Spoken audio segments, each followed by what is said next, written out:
Gloria Gonzalez de Lucia, Here. Anna Smith, Here. Christine Maurer, Here.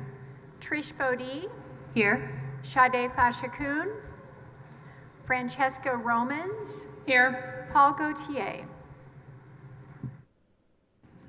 It is 6:15 p.m. and with the quorum of the board present, I call this meeting of the Leander ISD Board of Trustees to order. It is my pleasure tonight to welcome some of the fabulous staff members of Heisel Elementary to lead us in the pledge tonight. Please come on up.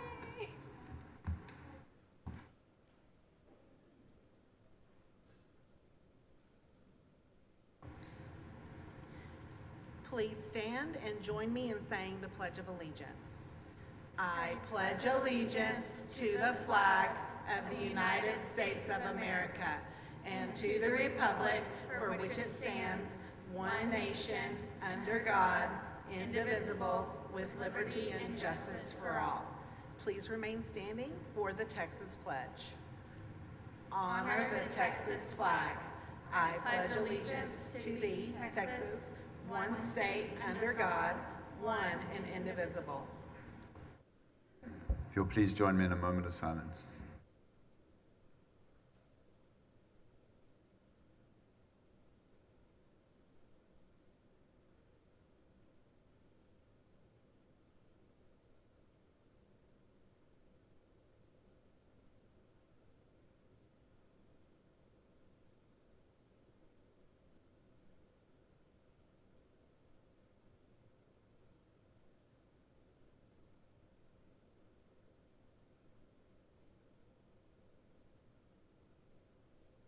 Thank you.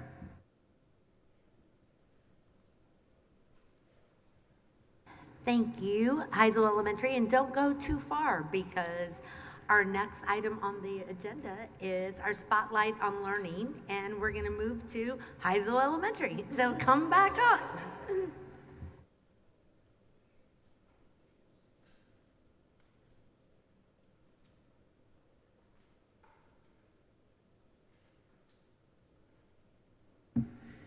Good evening, Madam President, board members, Dr. Gearing. I'm Nikki Prindle, proud principal of Heisel Elementary, where hounds howl loud and proud.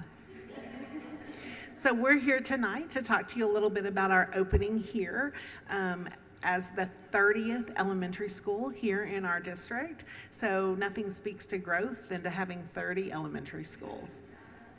We hope that you're able to join us this weekend at our Heisel dedication, where we hope you get to spend a little bit of time joining us in the learning that happens every day at Heisel. So we'd like to talk a little bit about how we've opened Heisel and the things that we're focused on. So Mr. Heisel is who our campus is named after, and we've really thought about his legacy. And he was about two things. He was about people, and he was about learning. And so that also aligns to all of our guiding documents within the district. So we've talked a lot about building connection and a sense of belonging at our campus, and then how are students learning. So I've got some amazing staff members who have worked tirelessly to talk a little bit about those two things and how they've done that in the classroom. Hello, my name is Madison Dietzel. I teach pre-K4 at Heisel.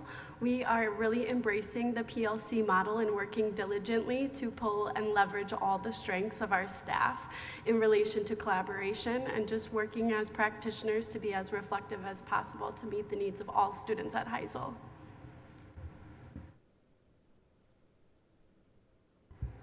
Hi, I'm Megan Green. I teach third grade language arts, and over the summer, some of us on the leadership team got to go to the 15-day challenge training and really dive into unit planning and picking our essential outcomes that we want every student to have the opportunity to learn in each grade level.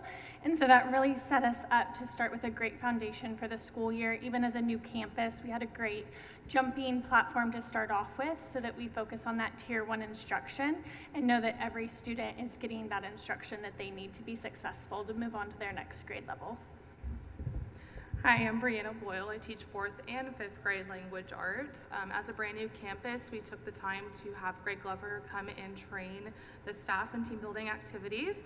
So we thought as a 5th grade team it'd be really important to have our 5th graders do that as well, since a sense of belonging and welcoming and inclusion is a huge campus goal of ours.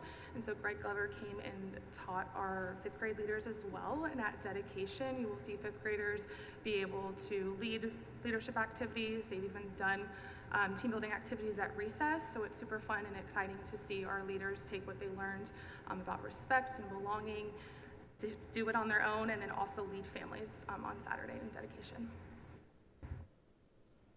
Hello, my name is Ashley Johnson. I teach 1st grade. Another part of building those relationships with our family and the community is we did our open house a little bit different, and we allowed families to sign up for time slots, so we had fewer families in the classroom at one time, and we really got to have meaningful conversations.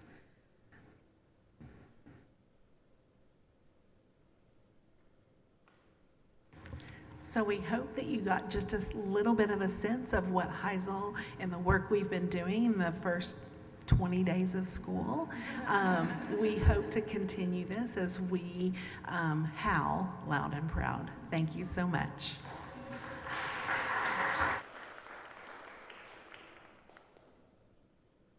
We're going to take a photo with y'all, so we'll be right over there.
Next, we're going to watch a video highlighting some of the outstanding things that are happening in Leander ISD.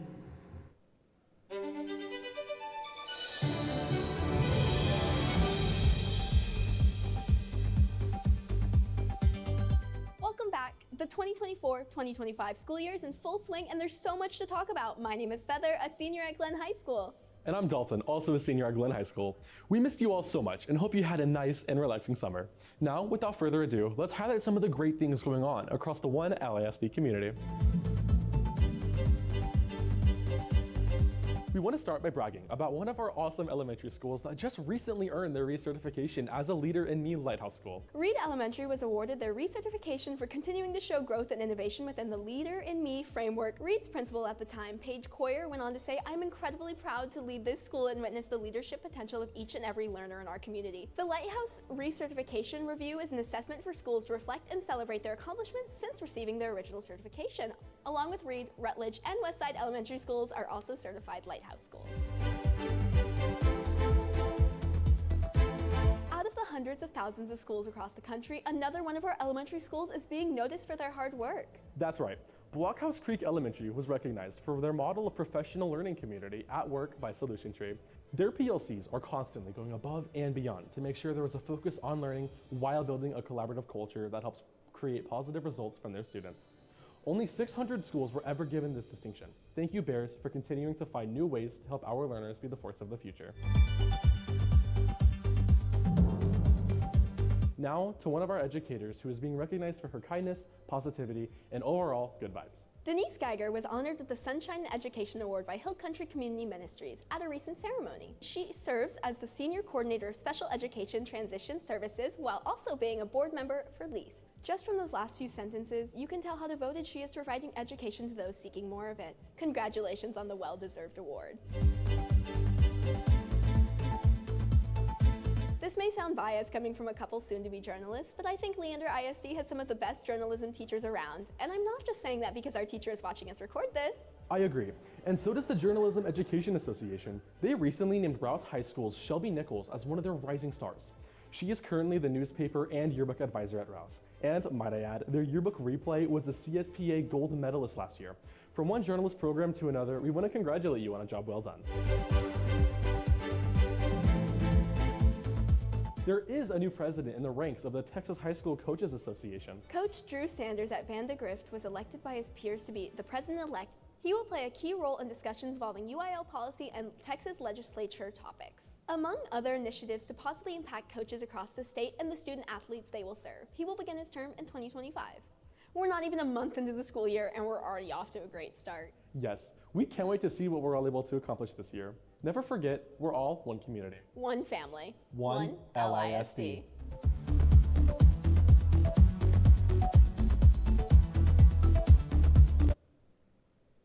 Great job. Thank you, SCR.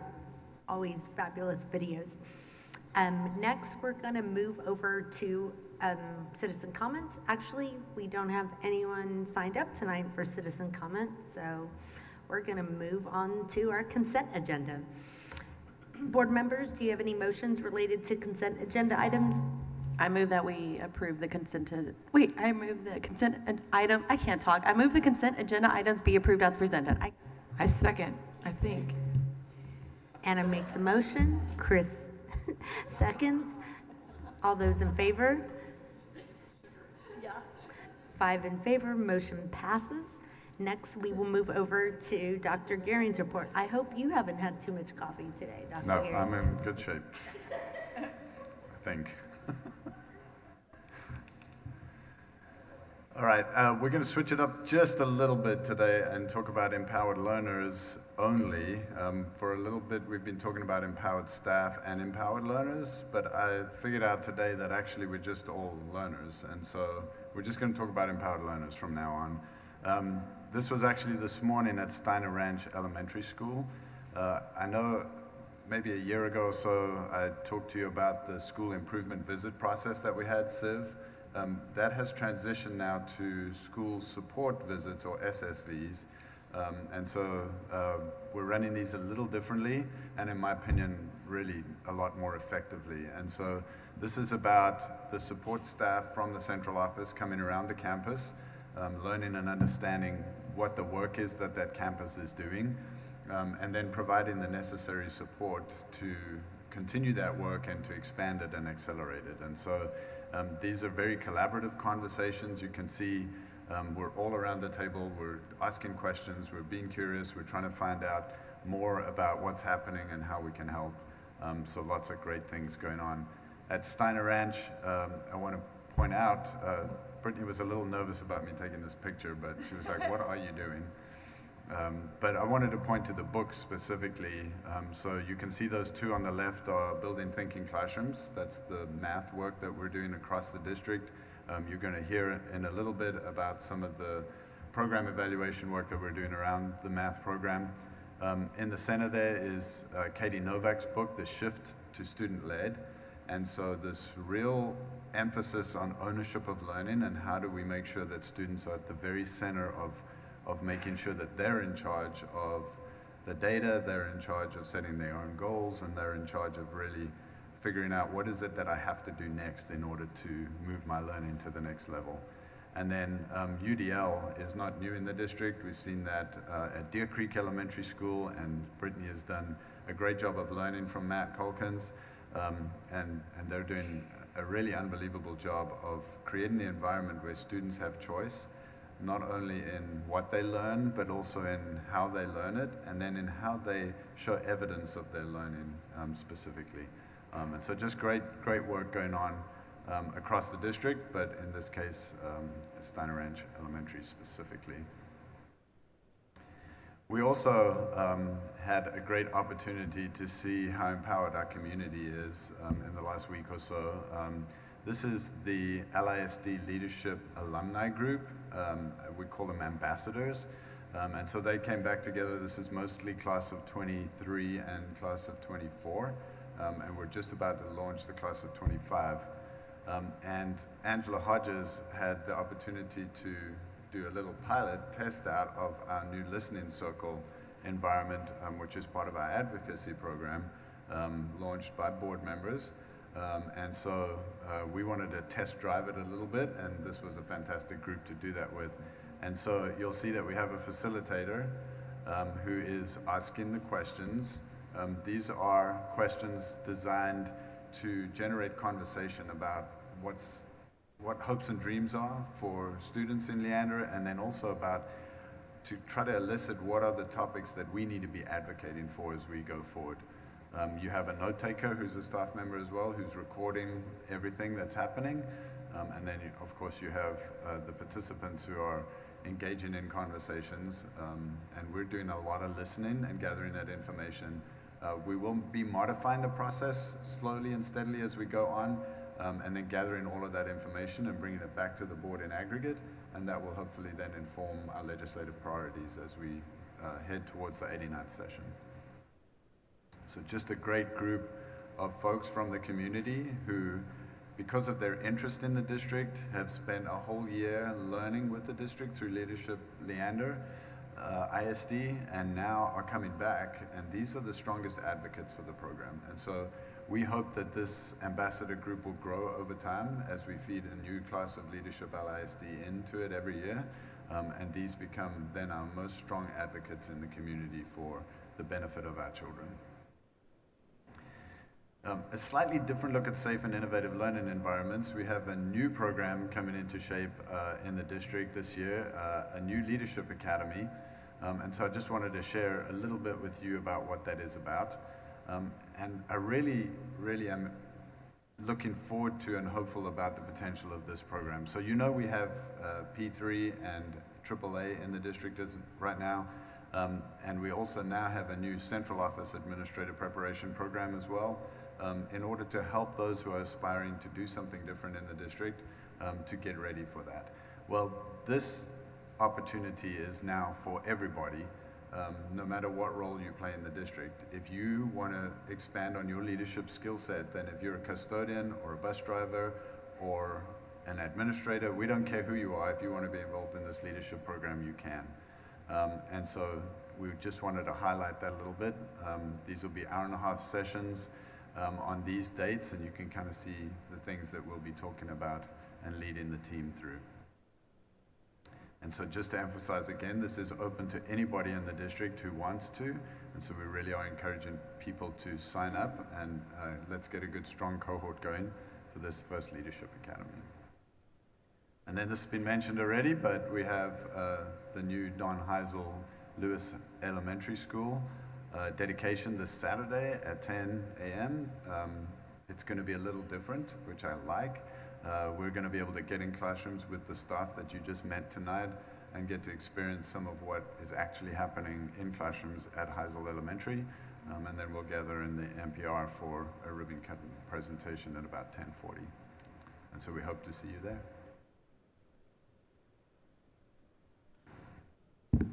I had a question. Slide 8, the Leadership Academy.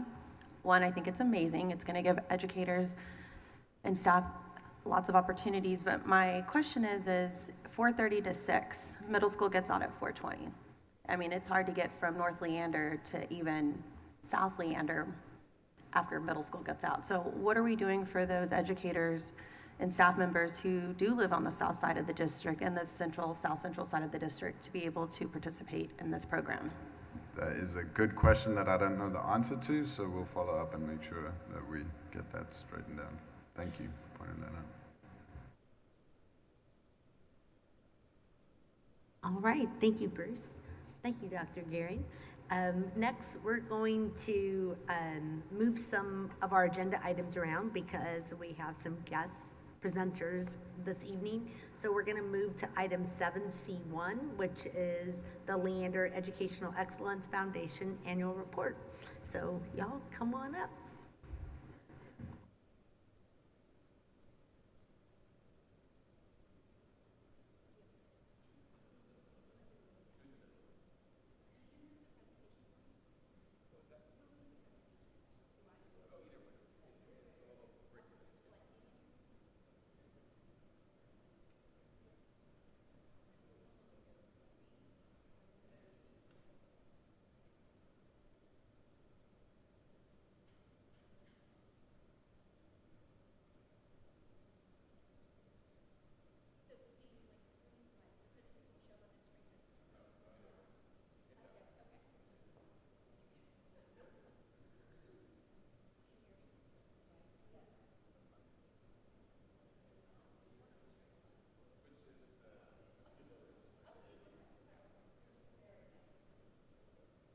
Can you hear me?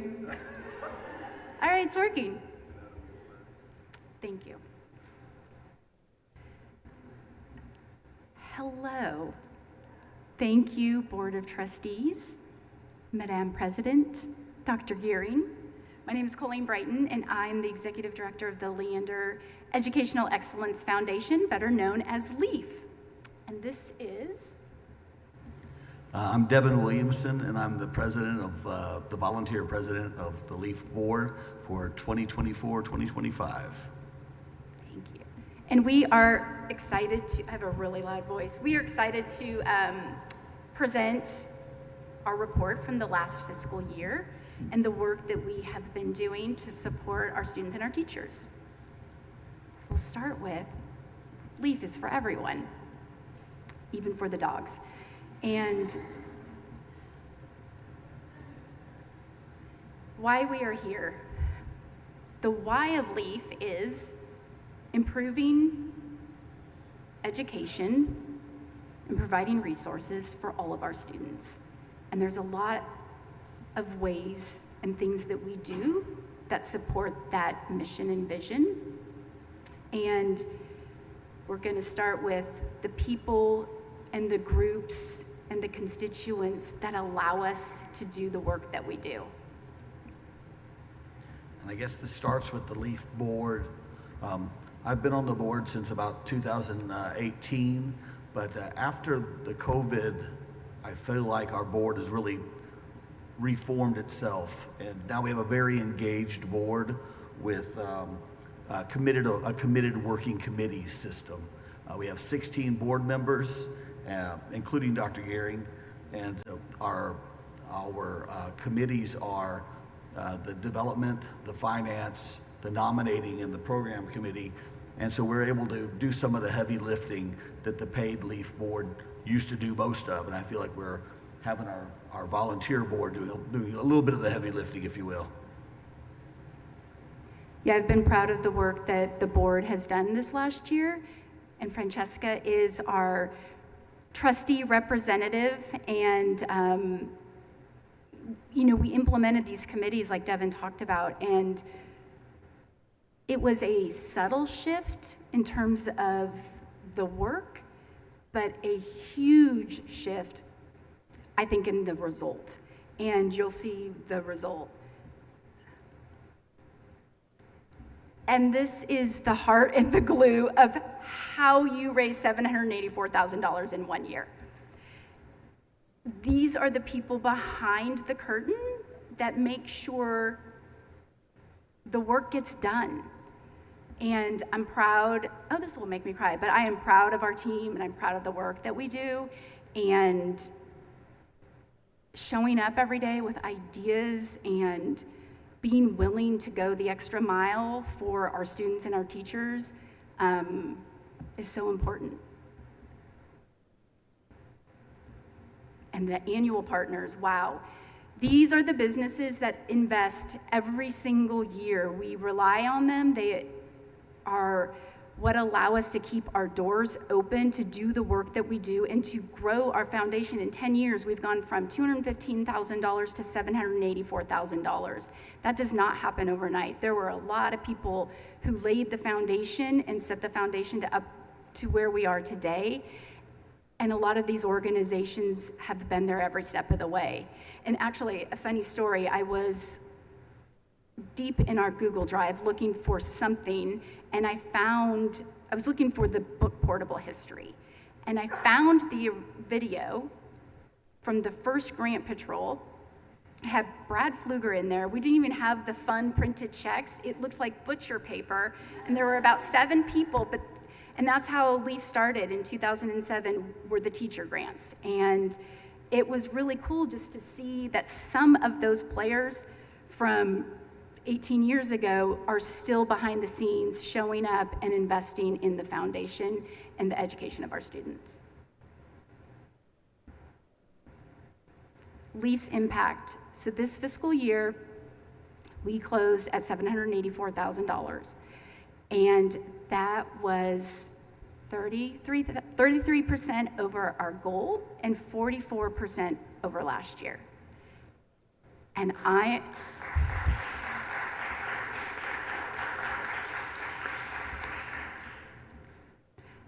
proud of the work that we've done. And it is a result of our partnership with the district, hands down our partnership with the district. You can't go and write grants for a couple $100,000 if you don't have the program or know the need. And I appreciate your guys' willingness and your investment in the foundation. I'm also proud of our board and our community. And this is the result. This is the result of working together as a group to support 42,000 students.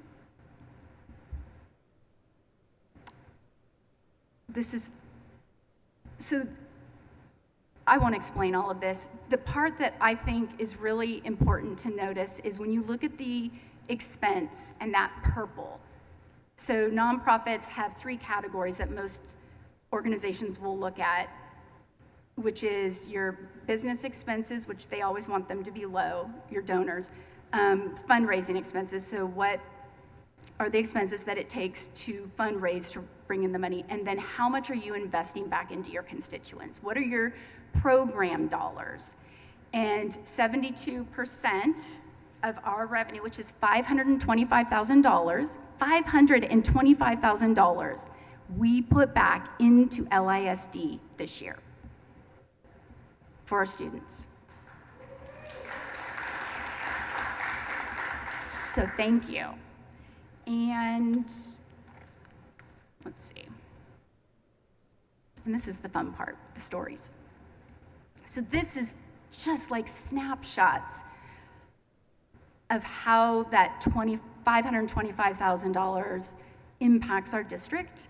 I love the award that was received last November, but gosh, it's almost been a year ago, for the advanced placement testing. And we have, it's Dr. Stansberry with Wired Orthodontics. He invested in LEEF back in 2014, $10,000 for the advanced placement scholarships. He has a great story, and he didn't want any student to go without being able to take that test. And he invested in that for a while, and then he started to invest in different programs with the district, or with LEEF, and we have kept that funding going. He now is reinvesting in that. He was so excited to see this. We were so excited to see the recognition that the district received for the work they've done in offering students the AP tests. And then there's some other fun, from business community, WD Kelly, Blue Corn Harvest, Photo Texas invested some dollars, and we put them back into our Title I libraries for books. We're going to talk about the mental health a little bit more, but the district, well, I'll tell that story on the other slide. But Moody Foundation awarded us $129,000 that will be invested the next fiscal year, or this fiscal year that we're in, towards the mental health program. And then the WD Kelly Foundation, we received $50,000 to go towards really the teacher retention piece of our funding initiative and our Title I in professional development. And, I think about back to the mission of we improve education for all students. We can't educate our students until they show up in the classroom. And how do we get them to show up into the classroom? There are a lot of different moving parts, from making sure that they're fed. Do they have transportation? Are they feeling healthy? And are our teachers there? And there's our teacher retention. So LEAF, this last year, we ensured our funding priorities aligned with the goals of the district, the 5 strategic goals. The wording isn't exactly the same, but the mission and vision behind them is. Teacher retention is one of our biggest investments. And the teacher grants, so you know about the teacher grants, the big checks that, we go around on a bus and give away. Love those. The checks, 25% of our overall budget.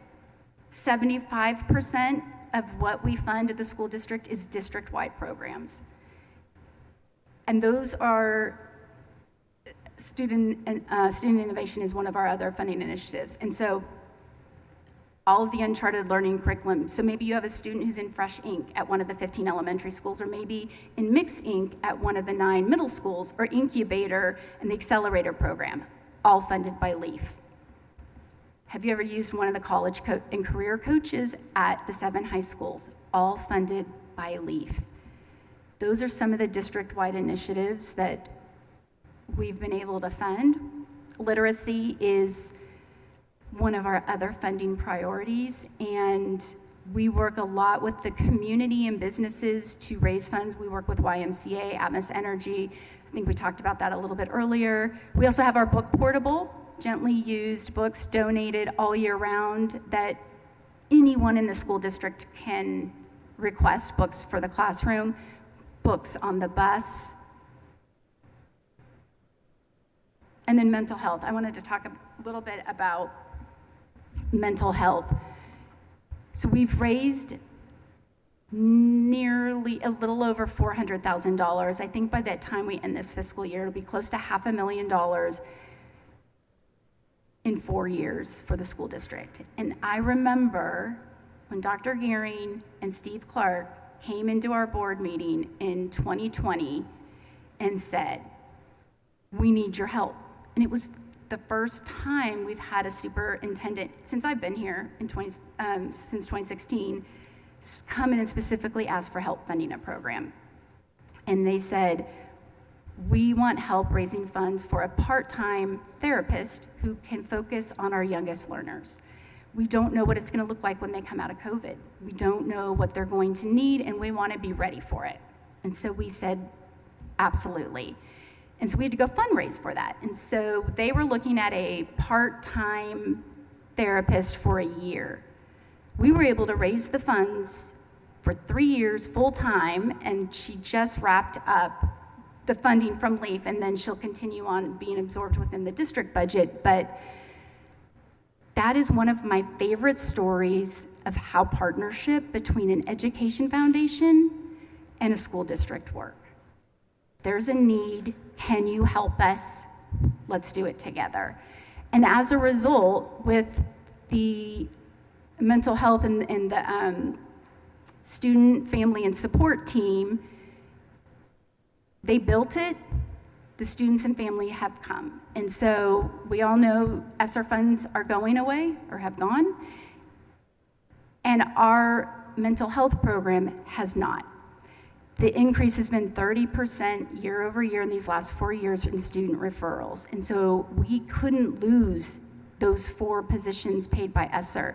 And so the district came to us again and said, "Can you help us? Can you help fund 2 of the 4 positions?" And we said, I said, yes. I don't know how, but yes, we will. And so we got to work, and we had that relationship with Moody Foundation, and they were able to give us an initial investment of $129,000. LEAF had funding from, raising year over year, exceeding our goal. And so we were able to commit for sure to the first year, the 2 positions, and we'll raise the funds to fund them the next year as well. And that is what will get us to about $500,000 of investing in the district's mental health program. And I love, to me, this is education. It is more than just the curriculum in the classroom. And I've learned a lot over the years about what education means, and this is part of it. Oh, college and career readiness. Another one of our initiatives, and really it's been a big part of our annual funded program since, 2014. And the college and career coaches are our biggest line item in our budget. We give $40,000 to the district every year to pay for a part-time retired is usually a counselor or a teacher, and they're at the 7 high schools. And all they do is work with students for LEAF, for the district, paid by LEAF, to help students in their junior and senior year decide what they're going to do after they graduate. Maybe that is helping them with the FAFSA and making sure that gets in, looking at their, their application and making sure all the dates are aligned. But that is one of our biggest line items. We'd like to grow that program. And when I say we, I also mean the college coaches. They ask me all the time, when are we going to have more funding so we can serve more students? And this is just more fun LEEF grants. I mean, this is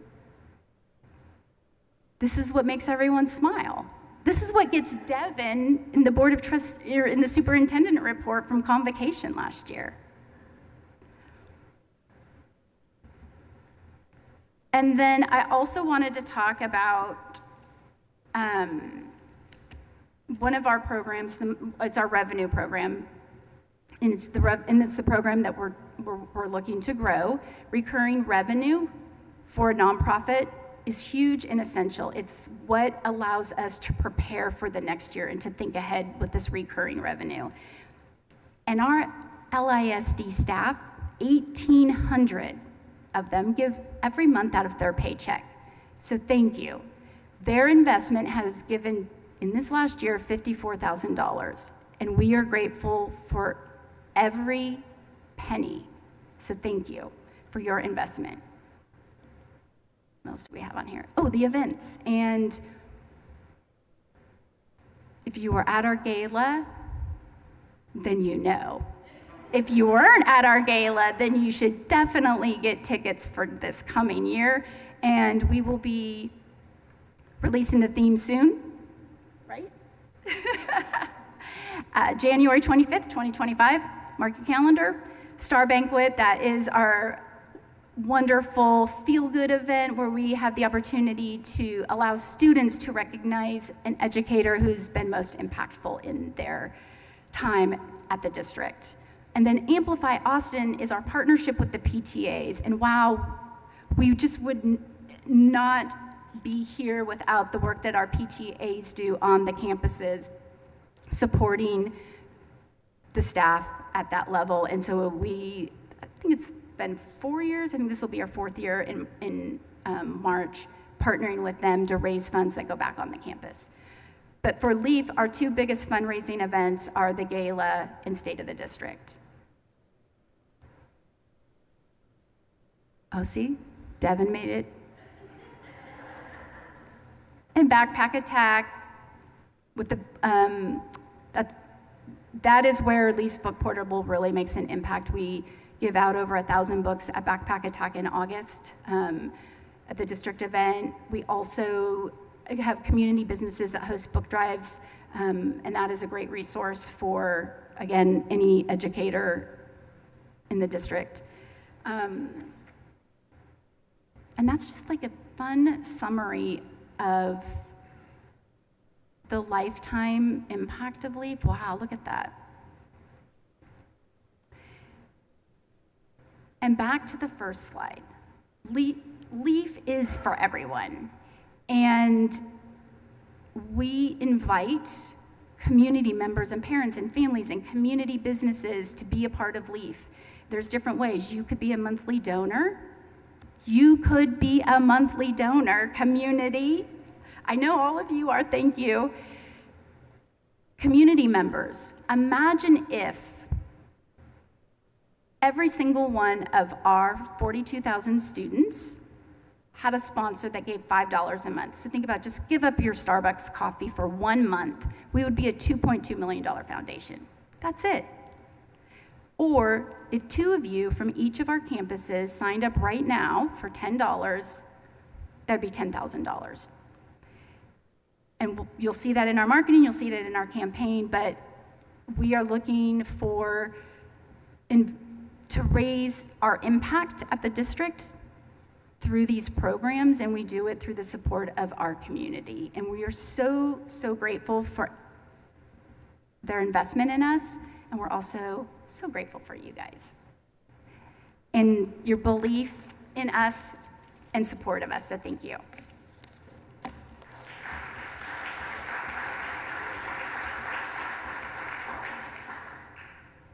I just want to thank you. I know it's a lot of work, and I know you have some staff members over there too. Just thank you for all the time and all the love.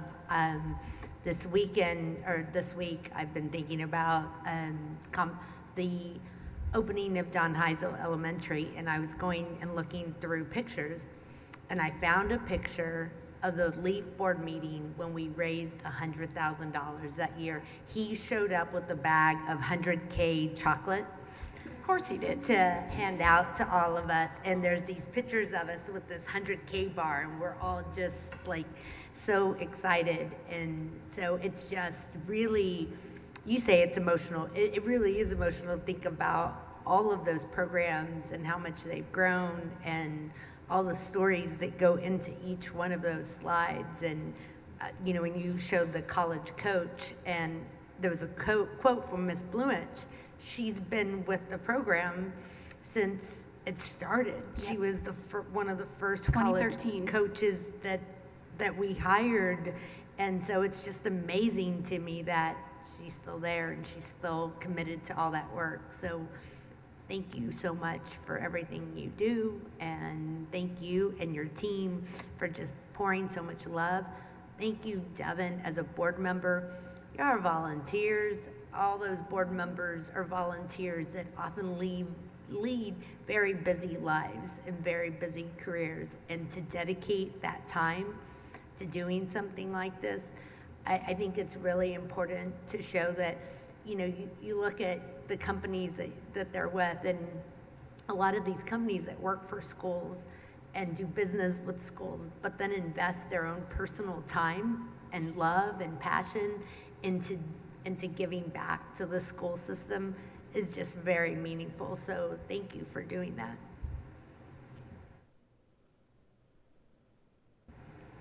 This is my second year to serve as the board liaison for LEAF, and it has been a phenomenal experience. The board and everybody on it is the most phenomenally dedicated group of people, and like Gloria was saying, it's different types of businesses, all different types of people, but everybody is just genuinely there for what do you need. The number of times I hear that asked during the LEAF board meetings, there's never any noise, there's never any argument. It's just, what is it that you need to further the health, the safety, and the education of all of these kids and all of the educators? You are truly there doing all of this work for everybody, and I'm so grateful for all of the effort that you put in, and that I get to be a very small part of that. And for those of y'all that have not spent a day on the bus handing out large checks to people, it's the best way to spend a day. It's so much fun. Yeah. Wait. Oh, yeah. No, it's okay. She loves to give them around. That's okay. Y'all can get another applause. But I want to say, last time at the meeting, I said, can we up our monthly donations? And I just want to say, if you're a community member that's considering giving a monthly donation, it is so easy to work with LEAF in the process. I mean, I could reach out and I was like, okay, this isn't working right, and I got an answer immediately, and I changed it, and I got to up the amount. It's so easy. So I would like to thank y'all so much for that. Two, as I'm looking at your slides, here's what I keep thinking about is our core beliefs as a school district. We talk about our LISD family, and I think y'all have done such an amazing job bringing that forward to the board this evening, because not only do we see our amazing staff who's working tirelessly, our volunteer board, our volunteers, but we see our students being showcased in here and at the heart of everything we do, but we also have that really vital component of our business community. Mm-hmm. And I love that nexus of where I'm seeing like all these businesses that you showed up on slide 6. These are not only our business communities that work in the community, people who work in those businesses live in our community and send our kids to school here and their parents here. And our students, sometimes while they're still in the system, work and do internships with these businesses. And when they graduate, they go work. And so there's like this complete full circle that I see LEAF bringing forward to the board. And you're really kind of making this collaborative effort grow And I am so thankful for all the hard work that you're doing. So no, I'm sorry, I don't have any really hard questions for you. I'll work on it for next time, I promise. But thank y'all so much for what you're doing. Thank you. Thanks.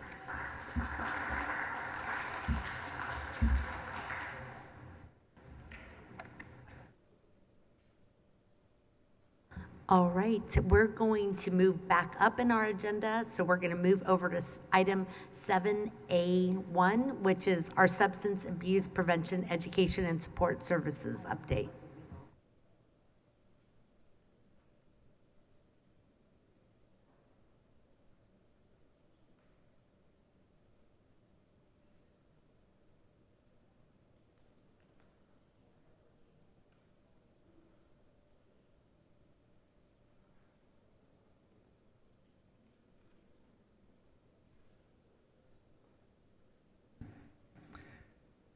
Good evening, Madam President, Superintendent Gehring, and members of the board.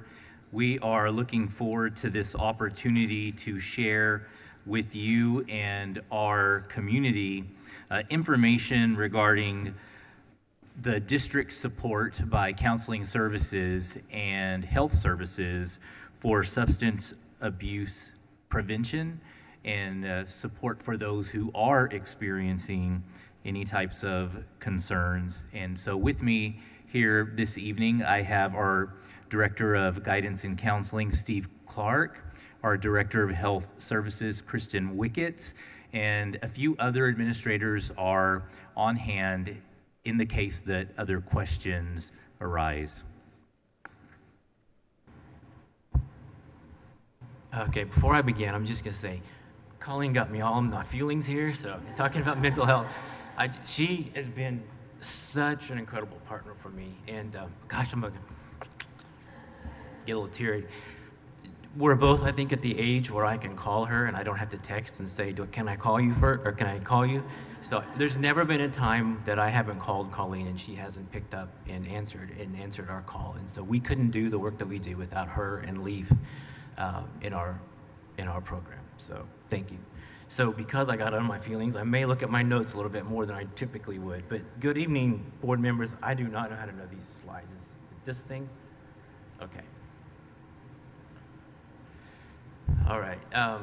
So I want to jump in and talk a little bit about our substance abuse prevention and education in the supports that we provide our students in Leander ISD. The majority of the work is driven and guided by the health TEKs. There are health TEKs that outline what we should and are required to cover. Counseling service has historically and will in the future continue to partner with our health and PE teachers to locate and provide high quality instructional materials in our grades K through 5 in that. In grade 6 through 8, that instruction is taught, has been for the last several years taught by our school counselors. And I'll kind of go a little more in depth on what that looks like in a few slides. In addition to the health TEKs, we have House Bill 3908, which was passed at the last legislature and went into effect last school year, which requires each school district to annually provide research-based instruction related to fentanyl abuse and prevention and poisoning awareness through grades 6 through 12. In addition, we also have our, it's a coordinated effort, substance abuse prevention. And so we partner in counseling services and we are an added layer of support. And so we partner with many people and many departments and many organizations. I also think that it's important to note that these are requirements that come down from the Texas Education Agency by way of House Bill 3908 as well, and that Leander ISD is in full compliance. Of course, this is still in its infancy stages, and the district continues to explore other ways to enhance the support that we currently provide to our students. One of the prime ways we can support our students in their journey to avoid substance use is by teaching them healthy coping skills as early as possible. So one of the ways we do that in Leander is through Second Step, which is our board-adopted social emotional learning curriculum. And Second Step is taught in grade, it's actually pre-K through 5 and early childhood through 5 by our classroom teachers with support through our counseling services department. We also have short videos that we've created, and Bethany McFell has led the charge on those. She's our coordinator for counseling services, and we have dozens and dozens of those. They started out being written by our counselors and student and family support team. Last year, our counseling and mental health CTE students wrote them and also recorded some of them, so those are available for use this year. And those are intended to teach our students how to make healthy choices and refusal skills. We also have counselor lessons all the way through our system about healthy coping skills and social skills. I think some may wonder, well, this is a substance abuse presentation and we're talking about mental health services and support as well as social emotional learning. Oftentimes there are triggers that lead to substance abuse, and so these are proactive measures to support our students with the hopes of prevention. So last year, these were the lessons that were taught at each grade level by counselors. And so I'll talk about what we're going to try to do moving forward, but I just wanted to give you kind of an example of what we taught. In the previous years, these lessons were created by me and our counseling team, and we pulled information on these lessons from trusted resources, or trusted sources such as TEA, DEA, the National Institute for Drug Addiction, SAMHSA, CDC, and our Texas Health and Human Services.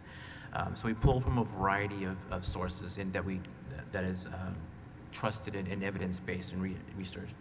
The middle school lessons are designed to be taught as either one long lesson, which would be about a class period, or in 2 shorter versions. So there's a kind of a natural break in there where you could split the lesson into 2. Some of the feedback I have received in the last few years from our campus administrators and campus counselors is that our students seem to be more engaged in these activities when it's very short, targeted lessons. So we've created that in that option. We also, each of our lessons, they conclude by teaching the students refusal skills and how to be safe and how to get out of a situation if they're in a situation and substances start being used, how to contact parents without making it too big of a deal, and just how to avoid in the first place. So that's a big part of our lessons. We don't just focus on this is what the substance is. One of the areas of opportunity for these specific prevention programs that happen on the campuses, or campuses are given a lot of autonomy in how these are going to be rolled out, and really looking at creating some consistency across the district to ensure that every student in Leander ISD is receiving the same information, and not just the same information, but also ensuring the quality of the way that information is presented. So moving forward, I know that I want a more robust and evidence-based curriculum, something I'm not a substance abuse expert, and so I'm a former school counselor, I guess current school counselor as well, but I'm a school counselor, and so I want to move to a more evidence-based curriculum. And Dr. Jessica Kantz, who was on our SHAT committee last year and previous years and hopefully future years, she is a research and public health analyst in the substance abuse prevention field, and so she has recommended that we investigate the Stanford Medicine Reach Lab Safety First curriculum. Stanford also has a tobacco and cannabis prevention toolkit which is available. So we are currently reviewing the curriculum for implementation this year, and our target date I want to have a proposed scope and sequence for review ready and available through September 13th, and I'll obviously work with Dr. Gutierrez on how we implement that, and if he has, or the team has additional recommendations. So that's coming, and it'll be ready for use this year. So if you look at what Stanford's mission statement says for the Safety First curriculum, It's one of the benefits is free. There's no cost. They put it out there because they believe in the need. So it's available. It's online for free, which makes it easier for us to share this curriculum with parents up front. Nothing proprietary. We can post it online. So that provides our families with the opportunity to have conversations with their students about what they have learned or will learn in class, or if it doesn't meet their family's needs, to opt out of those lessons. But as you can see from their statement, they want to encourage students to not use drugs in the first place. They want to provide straightforward, science-based information and prioritize safety through personal responsibility and knowledge. So as part of this review, I want to make sure that each of the lessons is grade appropriate and age and developmentally appropriate. And so that's part of what the scope and sequence will look like moving forward. So parent engagement, we know with any large issue that impacts our community and our society, and not just in Leander, but nationwide, in the statewide, school professionals cannot do this work alone. And so we need our engagement from our community and our parents. And so all lessons have been and will continue to be available up front for parents and guardians to preview. Again, we hope that we have those conversations with their children before and after we engage with them at school. But it does also give them the opportunity to opt out should they not want to.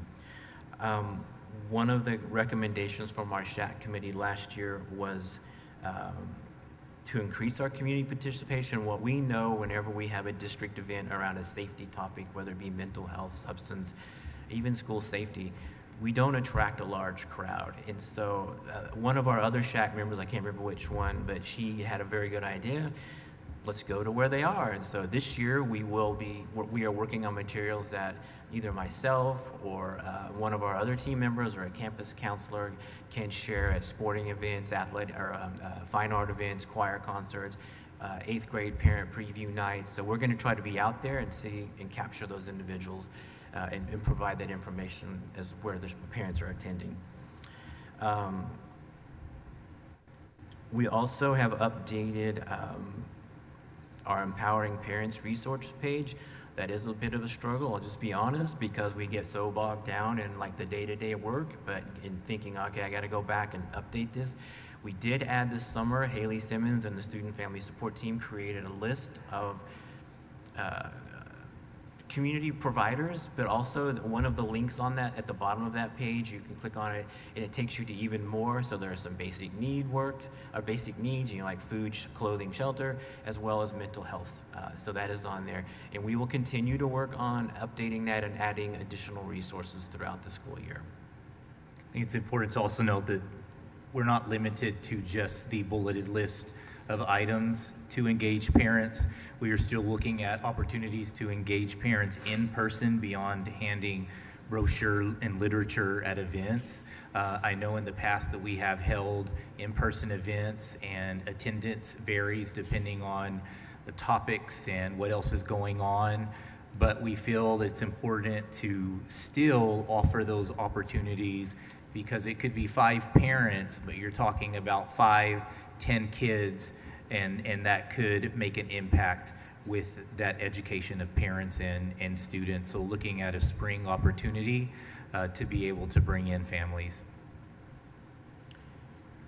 So we know sometimes our students make mistakes and are assigned to LEO for a substance use infraction, and we don't just send them over there and house them. We want to provide services for them, and we see this as an early intervention for our students. And so we have a student and family support team member who is there to help them. And just with any student and family support team, I cannot say this enough, we always have parent and guardian consent for services. That's just the hallmark of our program.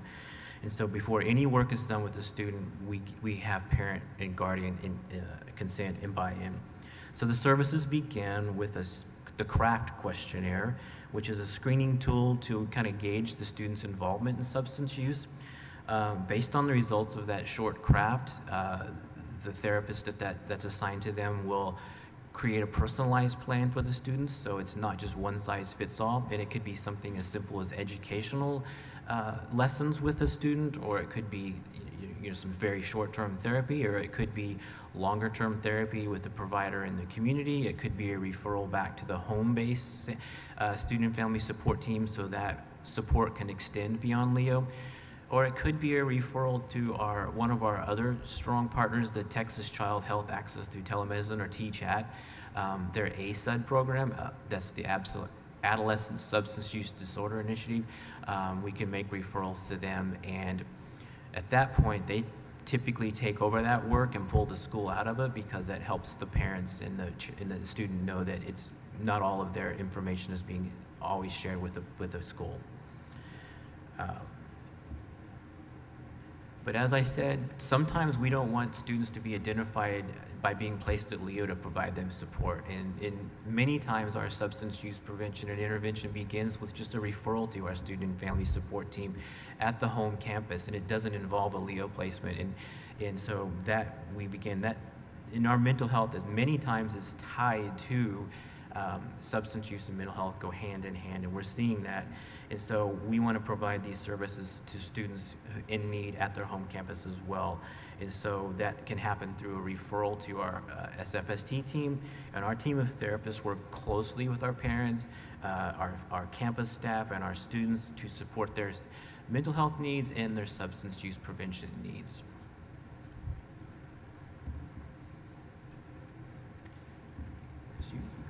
I'm up. Hi, everybody. I want to just talk about our access to the opioid antagonist Narcan we have district-wide.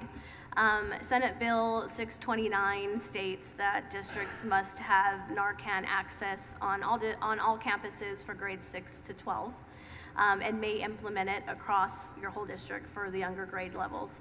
I want to brag a little bit and say we are ahead of the bill, and we had Narcan in every single one of our campuses and any of our administrative buildings everywhere before this bill rolled out. So we've had access to Narcan in all of our AEDs since before this bill was passed.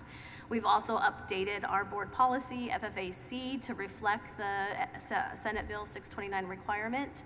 Training, onboarding for all new campus employees happens when they get onboarded. If for some reason, we typically do it BOY, beginning of the year, with all campus staff, all campus nurses get in front of the campus staff and provide this detailed training on what to look for, how to administer Narcan. We also have a really quick reference card in every single AED that has 3 simple steps of how to administer Narcan, because we all know in an emergency situation, everything goes out the window and you just need some guidance, and it's a quick colored picture, 3 steps, this is how you do it. So we do that annually. If the nurse presents it and the staff is there, we also partner with Williamson County Outreach Program, and they have a really quick 3-minute video that staff watch with the nurse. If for some reason staff is not present and they have to follow up on that, or if they do the learning on their own, it's a 13-minute video that they watch, and then they have access to the nurse to learn how to inject it and see what it looks like. So we have that covered. And again, that same 13-minute video is for our onboarding with our new campus employees if they miss BOY training. So we have that to offer. So access to Narcan, again, we have 2 doses in every AED district-wide. We have a total of 90 AEDs. Which includes the 2 doses in each athletic trainer's portable AEDs. So we pulled the athletic trainers into our program last year, and now they follow our standing orders, and we provide that Narcan in their portable AEDs, because that sort of gives us that coverage before school at those 5 a.m. practices or when band's on the court. It provides the after-school coverage as well. So we were really happy to partner with our athletic trainers and give them that opportunity to have that with them.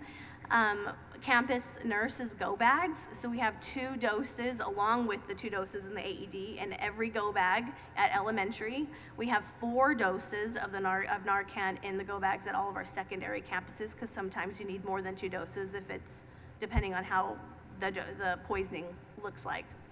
So I want to thank Wilco EMS Outreach for supplying all of our AED Narcan. They have been gracious enough to even do our Travis County schools. So everybody's covered.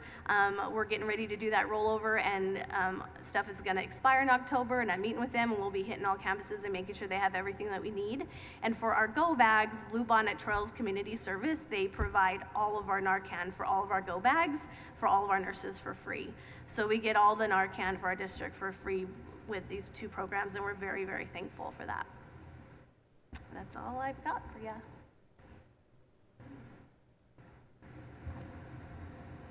Would you mind your SFST team? You say that much more easily than I do, but that student family support team, could you just describe, you know, not the names of the people, but who's on that team? What kind of clinicians do we have, and what is their expertise? What is their training, their certification?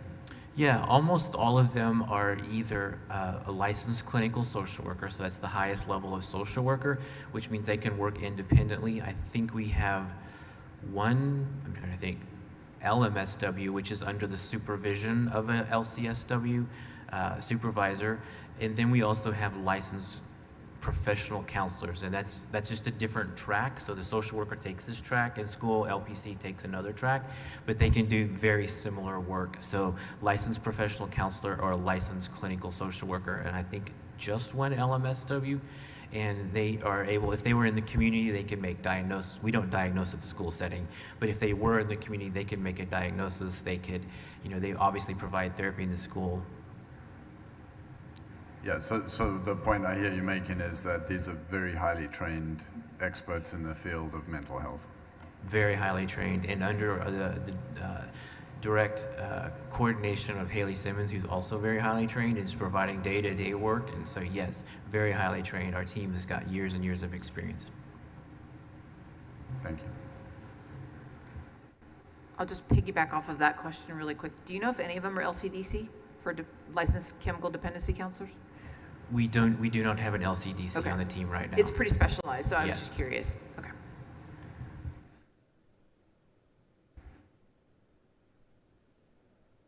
I'll go then. All right, so I have a question on slide 8. Parent engagement.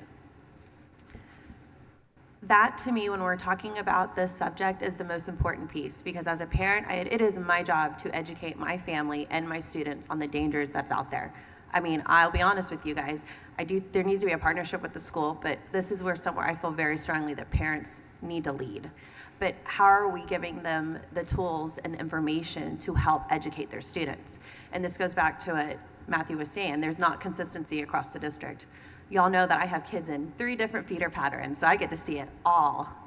And I will say one of my students was given the option, I had the option as a parent to option in and option out to a substance abuse fentanyl presentation. I thought it was great. It hit the point. I do carpool for 6th graders. They talk, let me just tell you. But what I loved about it is it gave my student those talking points to be able to have with me. But on the flip side of that, I had those talking points and that information to be able to talk with my student and know what was said at that.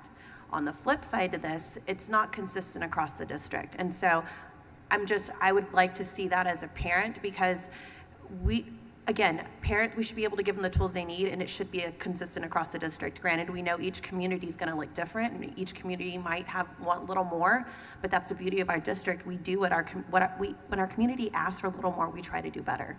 My other thing to this is, back to what you were saying, Steve, is when you have these presentations. In 2019, I was on the PTA Council, and we helped bring the vaping session. I'm just using PTA as an example, that's the only one I have. It was a big deal, the Texas PTA got behind. It was a day in February where you saw campuses across LISD, and then also, I believe you were there as well, we had a session at the Capitol. Parents showed up because it was an issue. We all know vaping is a huge issue in our schools. We hear it daily that bathrooms are closed. I can't go to the restroom. I have to go through this. So I guess I would just like to see us try to engage a little better with our community partners, either PTA, PTO. I know there's some other community members. I mean, it looks like we have a great relationship with Blue Bonnet Trails. So I know it can feel it's discouraging when you put together all the work into something like this and 3 people show up, but those 3 people will talk and they will come, because I've seen our district. We know that if we give our parents the tools they need, but most importantly, it's centered around our students and especially their health and safety with everything going on. I really feel like if we can tweak that a little better, I feel like we're going to see a lot more movement in this subject than what we have before. So I do want to address your first point about communication and how we share this information. Haley, Bethany, and I, the coordinators, and I, we're making an even bigger effort to be on campuses and meeting with campus counselors, and so we meet as a team.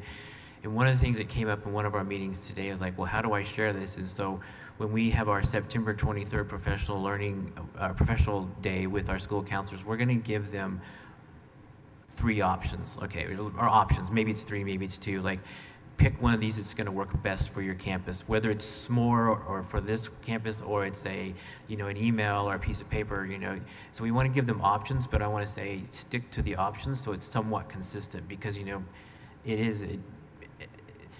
it is somewhat, I've got kids in multiple schools as well. And a lot of unread remind messages, by the way.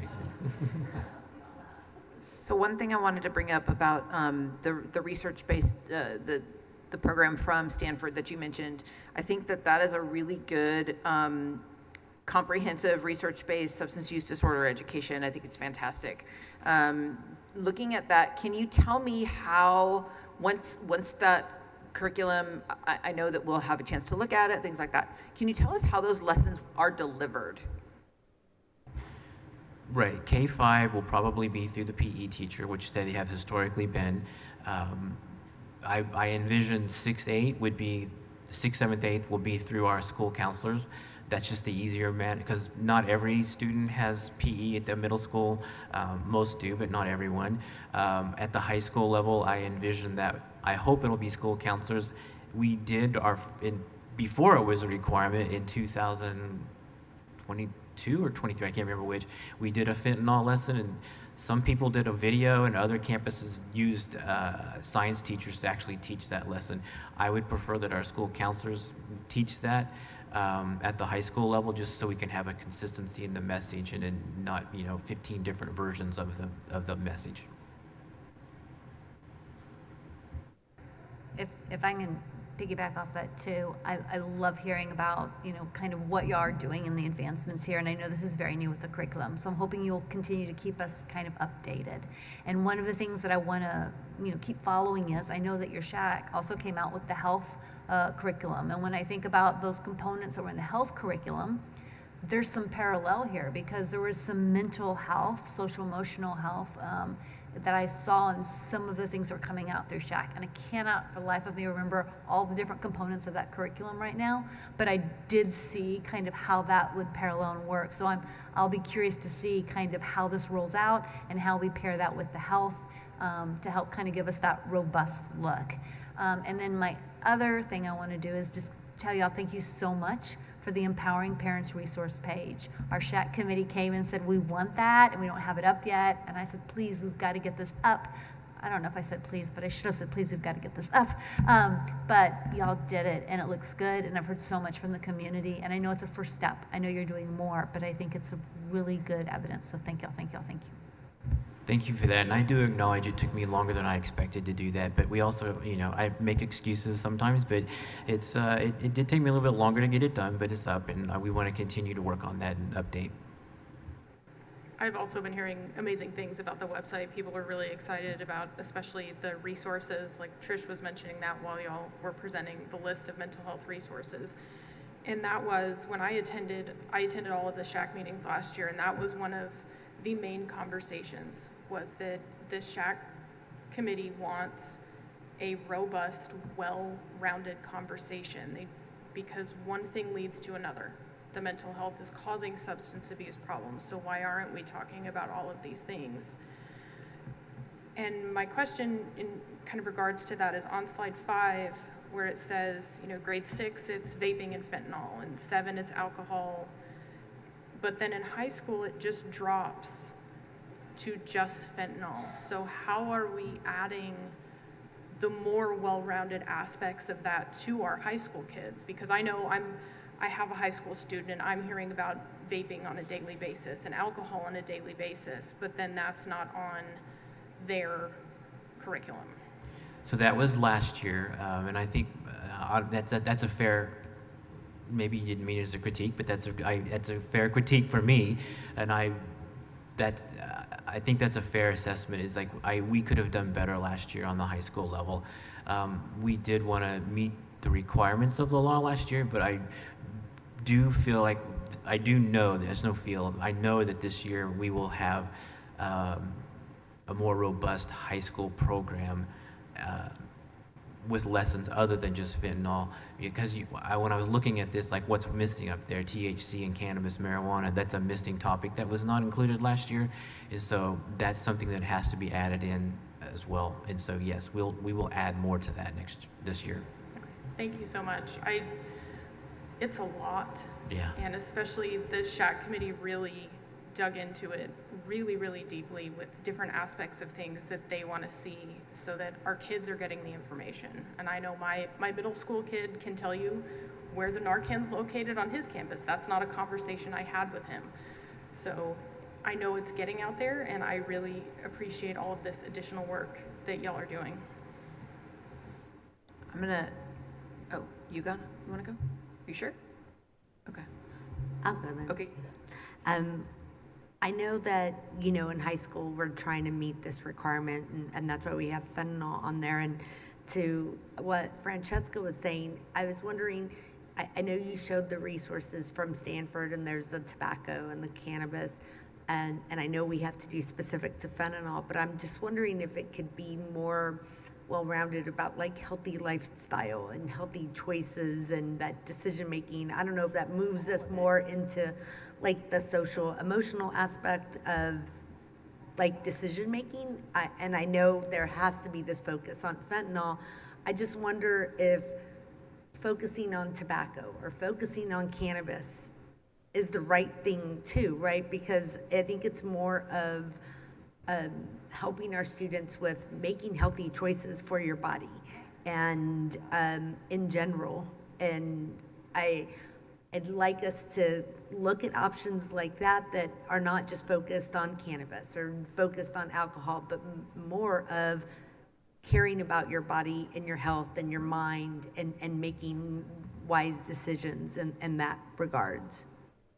So when you go in, you can go in, if you Google Stanford and look at it, it's a lot of the lessons are, like for example, lesson 2, keeping you safe, reducing your harm, lesson 4, stress, coping and wellness, drugs in the brain. And so it's more about, it is about that stuff. So it's not just saying, okay, this is what a vape pen looks like. That's personally, I don't agree with that type of instructions. Like you're providing more information about how to access it as opposed to what it does to you. And so that's why part of our work on this is, okay, maybe there's 5 slides from lesson 4 that I want to pull and bring into all lessons. So it's about stress, coping, and wellness, but also we need to talk about what is vaping and why is vaping bad for you and what are the long-term effects, short-term effects. And same thing with alcohol and fentanyl and opioid. And opioid that's one of the reasons opioid is in grade 8 is because it is a state requirement that we do an opioid lesson. I appreciate that. And I do agree with Anna that family and home is such an important part of it. My kid probably won't appreciate me telling this, but when we were talking about the curriculum and he said, yeah, they talked to us about role playing, because if you role play before, then you're put in the situation and then you know how to respond. And I said, okay, well, let's role play. And I proceeded to try to sell him drugs and give him drugs and things like that. And he said, this is so dumb, this is so dorky, but we did it. And his response was, I said, you can say, anything you want. It's just so that you have this muscle memory of how to respond when you're put in this situation. And he said, my mom is crazy and she will find out and she will ruin all of us. And so that was his response. But then literally like a year later, he was at a school function and he said, it's so dumb, Mom, and it's so goofy.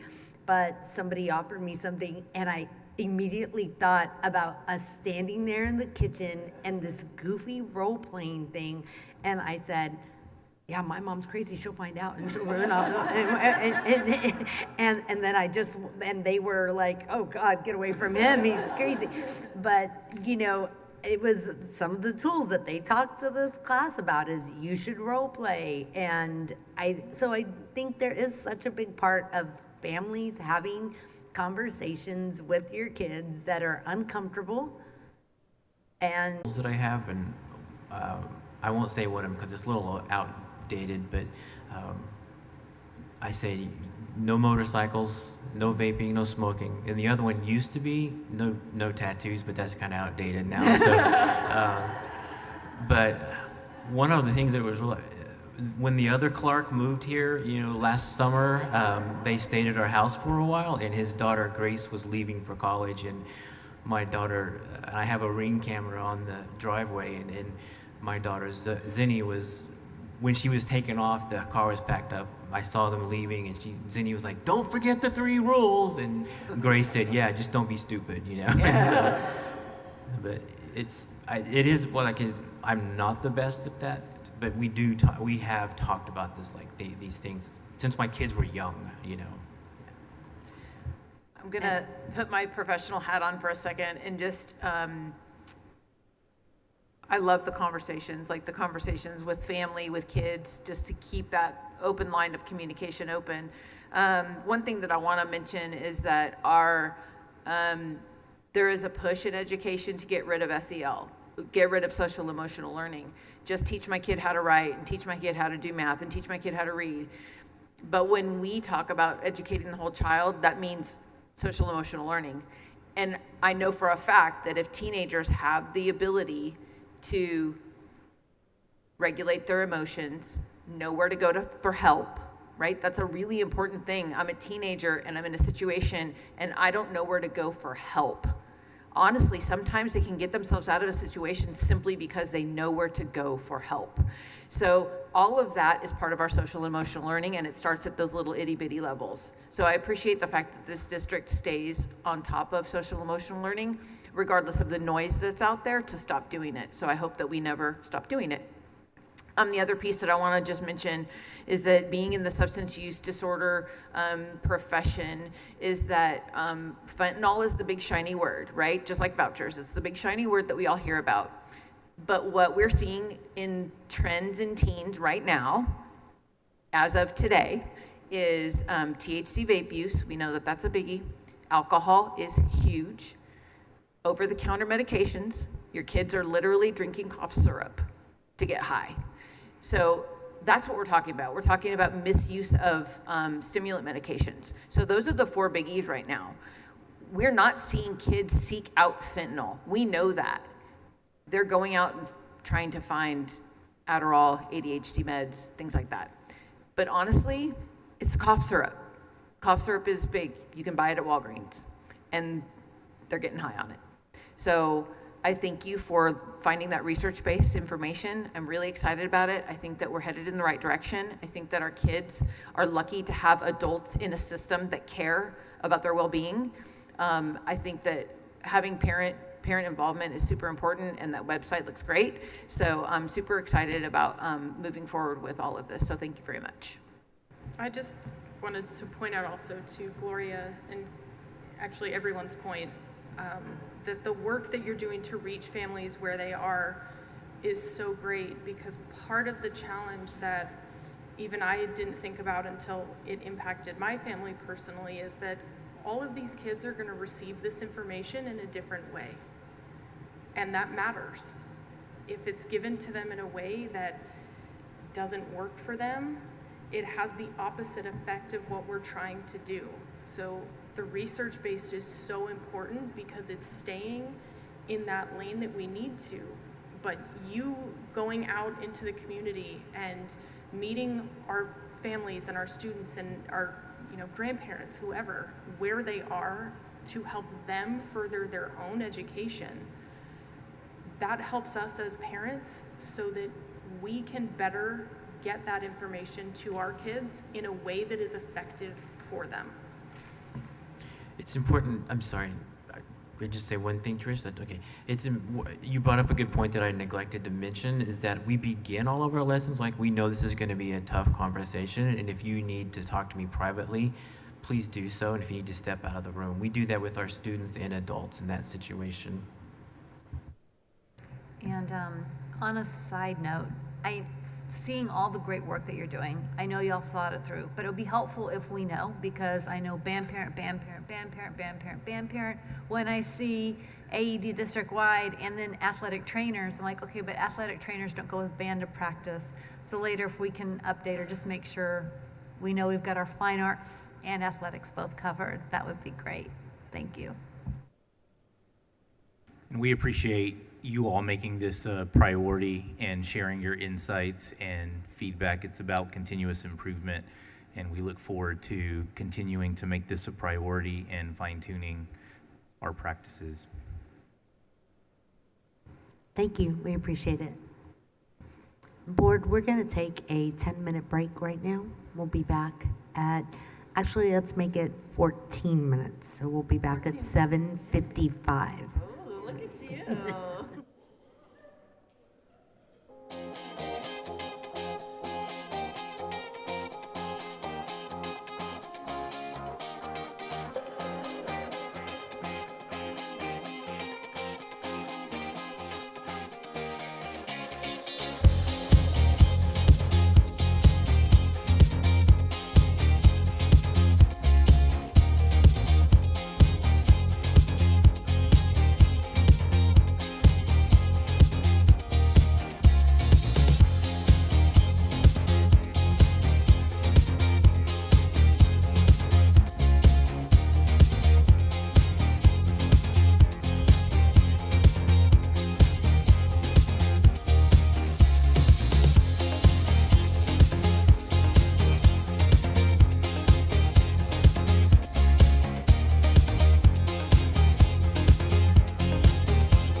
Okay, we're back from break.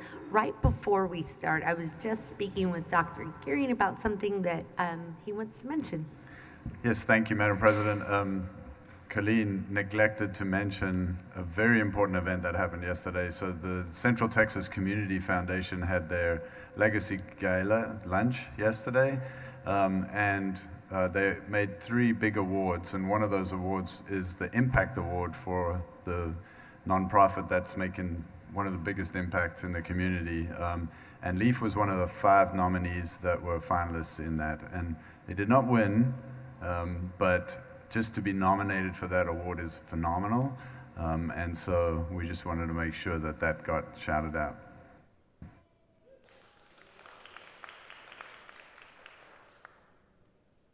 Thank you, Dr. Gearing. All right, we're going to move in our agenda to item 7A2, which is our strategic plan and district improvement plan formative review, our empowered learning. Part two. Let's hear it. All right, good evening, Madam President, Dr. Gearing, and board. It's a great night tonight for a couple of reasons. It's a 2 Clark night. So you can't go wrong on a 2 Clark night, first of all. And I wish Steve hadn't left. I'm the youngest of 9. I won't go into great detail, but our mother is no longer living. But in all seriousness, if she knew that we were both working in a school district and presenting to a board on the same night, she would probably be somewhere here cheering like we were, solving world peace or something, It would just make her day. So, all right, so we're excited to be here tonight for part 2. That's the other reason it's great, and we have a superstar guest appearance tonight in our team with April Chavette, whom you know very well, who will be speaking with us tonight, and of course, Kristen Alice and Brenda Cruz, who were also here from last time, so thank you. Yes, absolutely. They were superstars last week. You're the superstar tonight. You're the superstar tonight. Okay, so just as a quick reminder, this is a part of a series that we update on our strategic plan throughout the year. We're goal 1. And so as a reminder, all of this is driven by our strategic plan that drives our community-based accountability, our district improvement planning, and the board and superintendent evaluation. All of those things are aligned. Here is the actual goal. I won't read it to you. I know you've seen it before, but this is the goal that we are working on and that we are addressing tonight in our presentation. So just as a reminder, part 1 really focused on how we use data in our district as part of the professional learning community processes with collaborative teams, how we are analyzing it in that cascading, that if you remember that image, the cascading PLCs, collaborative teams throughout our district. And tonight, we're gonna really zero in on our professional learning community practice, kind of tell you the story of a lot of work that's been done, and it's great to have 4 of us presenting tonight because so many people and teams were involved in everything that we have done since last spring to make a lot of good things happen in our district. I'm super excited about it. But I wanted to start off tonight and talk a little bit about, this is not feel-good practice. This is research-based, proven practice that has been around for quite some time.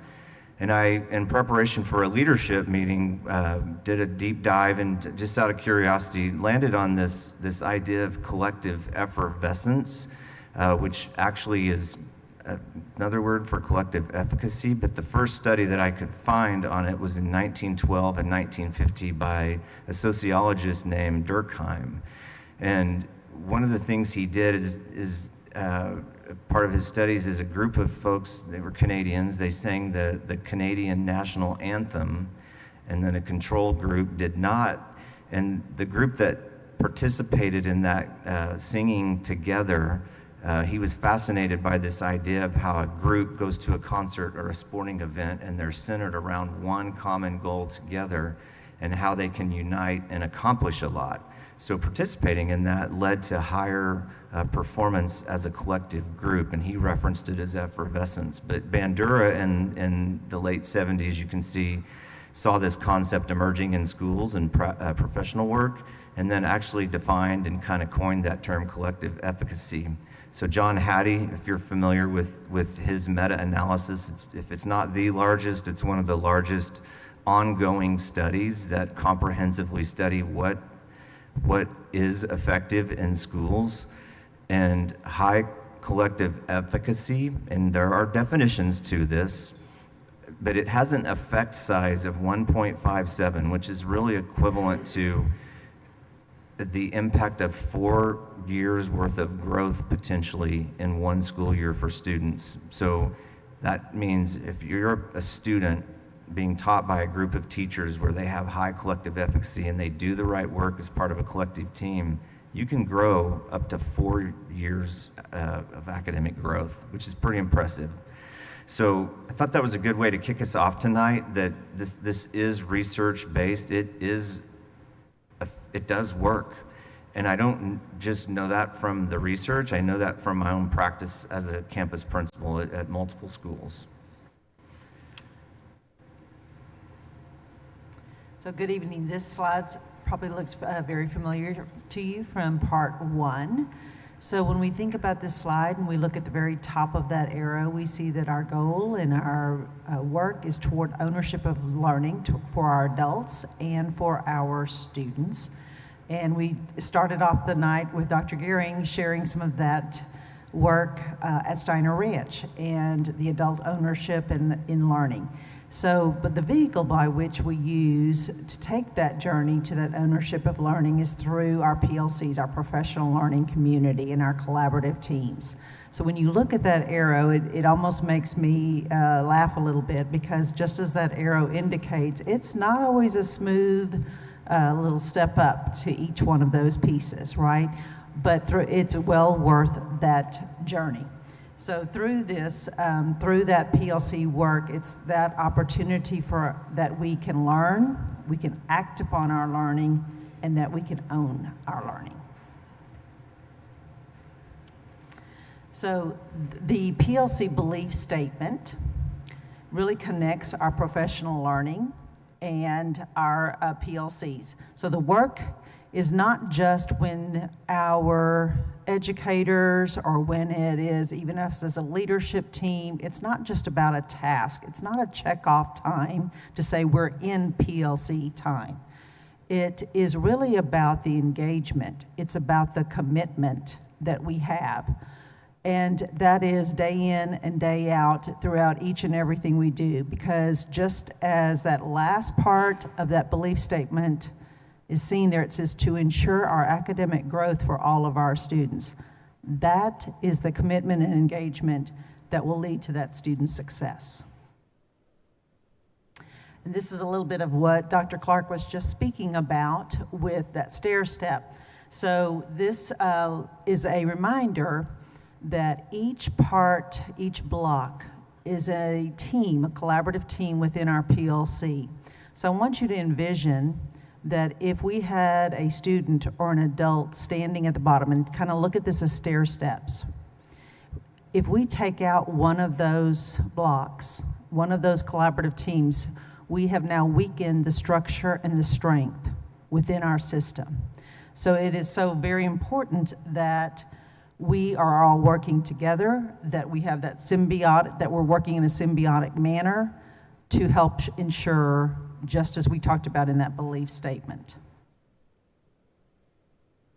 All right, so let's talk about some of that symbiotic work that we did. So over the course of the last year, a lot of work has emerged and feedback from our group, from our district and leadership groups, different committees, around the desire to just redouble our efforts around the professional learning community work, that it was the right work for our students, for our adults, and really to shore up that culture of learning in our system. And so it was written as a DIP strategy for last year in our district improvement plan, and it launched in the spring. We had 60 plus members from all areas of our organization, different campuses, different roles in our system, teachers, coaches, district office, campus leaders, as a part of this group. They They did an amazing amount of work. It is phenomenal work that this group took on last spring. And before we get into the output to this group, I want to tell you a little bit about the process that they engaged in. So the committee was facilitated, the coalition was facilitated by Dr. Clark, Paul Johnson, myself, and Jen Masterson. And if you know anything about the way I facilitate things, there's going to be some continuous improvement tools and a lot of conversation and dialogue in that process. So just a quick overview of the work that the group engaged in. And so in that first meeting, we really did some grounding work around what we believe about PLC, using Simon Sinek's golden circle, the why, the how, and the what around PLC work. Engaged in some data analysis and input around what is our current reality around this work and what is that telling us about our system. Lots of conversations kind of unpacking all of this data and really getting the kind of the story behind the numbers, right? We can see data from surveys, but we had people in the room from all different levels of the organization be able to speak to what that actually meant and where that came from and what their experiences were that led to that kind of data. And so from there, we kind of started generating what do we want? What's our ideal state? What's our vision for the work of a PLC in our system? And so that's kind of how we launched our work in the coalition. And then we came back later that month and really reset around our ideal and thought about, well, what's working for us right now? What are those driving and supportive forces that are already going on in our system? And then what are the things that are getting in our way from reaching that ideal? And after some prioritizing and identifying some of those key barriers, which we'll come back to, we had a lot of ideas generated from that coalition group. So this group of 60 really created this gold mine of information and input and ideas of how to move our system forward very productively. We took that group and we kind of whittled it down to about 25 people, still very cross-functional, lots of different voices, to really take those ideas and move them into action. 60 plus people makes it really hard to get the work done. So we took a smaller group and really took the work that came out of the large group to move it forward, with all the work that happened in the small group moving in and out of feedback loops with the larger group and other committees and leadership teams and things like that. Continue to engage in some shared learning, some visioning around what the leadership of that coalition would look like, really synthesize those improvement ideas, began some of the small group work. That was in spring, April, I believe. And then this small group is committed to staying the course. So they came together in the summer. They continued to engage in shared learning. They started the work of developing new tools and structures for our system. And they're continuing their work into the spring. And so we're going to talk about some of those outputs, but this is the work that's got us to this point, and that's going to continue to launch us forward. So let's do this. So here are the key barriers that emerged from the work when we were digging into our system. And so the numbers next to them represent the number of votes it got as far as when our group was representing the most important ones we really needed to prioritize and focus on in those key barriers. Those are kind of summary statements of what the barriers are. There are a lot of details and information, but that's kind of that summary description of them. Those barriers are really what drove and focused the improvement efforts. So plenty to work with there, right? So what we did from that is, when you ask a group of 60 people, 60 or more people, how to address those barriers, there's lots of ideas, lots and lots of them. So that smaller coalition group really took and synthesized it and really tried to figure out what is the work that needs to happen. And so you'll find that on this table, on this slide, organized in this structure that we learned several years ago at a leadership retreat when we had a speaker, Dr. David Molina, come in and do some work with our leadership. And he introduced this structure to us called the responsibilities of leadership. And these three kind of categories or sections of this table really help identify and communicate that the key components you really need to be thinking through in any change effort. Is it clear, and are there clear expectation objectives? Are we building capacity for whatever that work is? And are we monitoring and reviewing it to know how that works? And so underneath those ideas, You've got kind of the summary, the big picture work that the coalition decided we needed to engage in. So we're going to dig into and work through those 3 responsibilities of leadership, and I'm going to kick us off with the clear expectations and objectives.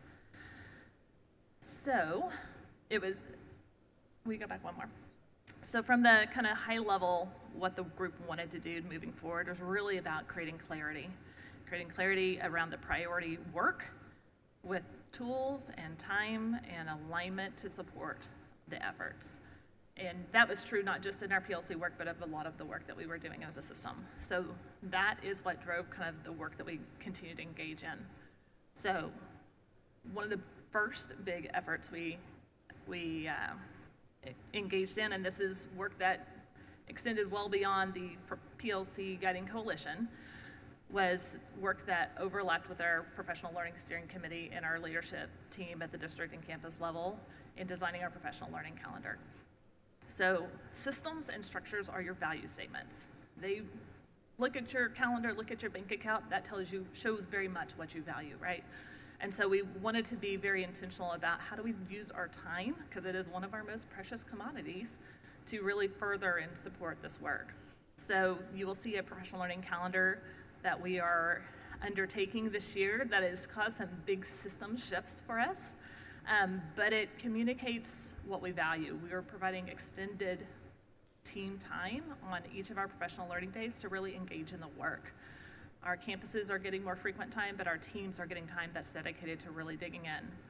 Unpacking standards, prioritizing the work, understanding our kids and what they need and how to move them all forward takes time. And while we do have time dedicated inside of our regular school days, those come in shorter bursts, right? And sometimes you really need to have meaty dialogue. And so this extended time throughout the school year is going to be critical for those groups.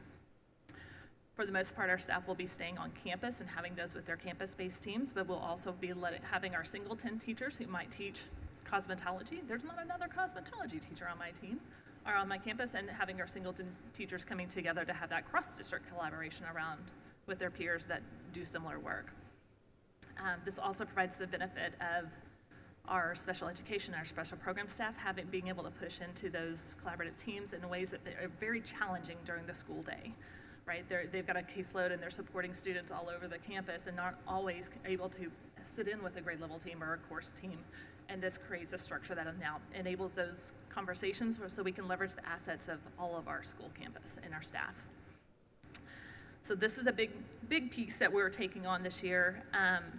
We're going to be monitoring and reviewing it. We're about to go in our first cycle of what this looks like. September 23rd is our first professional learning day. We'll be giving this a go. We'll be gathering a lot of feedback and monitoring, adjusting as we go. We're saying we're going to fail forward, but hopefully it's a lot more forward and a lot less fail. But we're ready and to keep a track and keep an eye on things and a pulse on the system to see how things are going with this. So that's the first big clear expectation and objectives piece. The second one is, I think, just as big for our system, and it's the PLC implementation guide. And I think you all maybe got a copy of it today or sent to you in advance. This is a document that was created, really almost came across it by happenstance. We had sent a scout troop to go to engage in some learning about coaching collaborative teams and how do we move teams forward. And in the course of learning that, engaging in that learning, we were introduced to this structure called a strategy implementation guide that we're like, this is the thing our system needs. This is what they're asking for. The thing that creates clarity so they know what the right work is and knows how to move and grow and how we differentiate for teams all over our district. We have a wide array of PLC implementation in our district. We have a solution tree PLC model school in Blockhouse Creek who is rocking it, but we also have new staff all over the district, and anytime you introduce a new team member into a team, it's like a whole new team, right? There's new dynamics and new pieces that go into that. And so we have all variations in our system.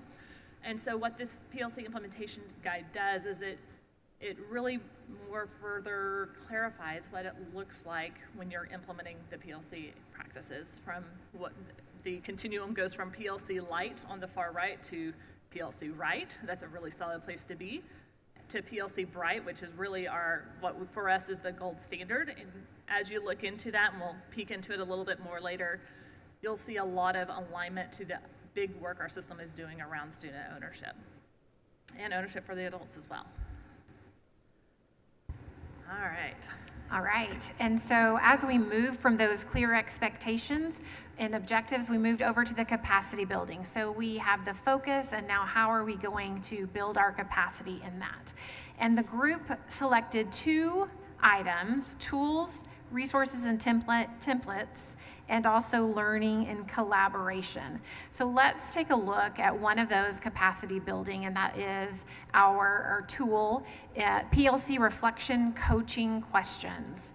And we talked a little bit, Dr. Clark talked about building that efficacy, and these coaching questions are part of that. It is a tool that our PLC leaders, our principals, our ICs, our teammates can use to build the collective efficacy of our PLC teams. And remember, the goal of that, right, is so that we are building our student ownership, that we are building our student learners, and then ultimately our empowered learning as well. So an example of one of those coaching questions could be, what will students create, produce, or be able to do when they've mastered this target? Okay.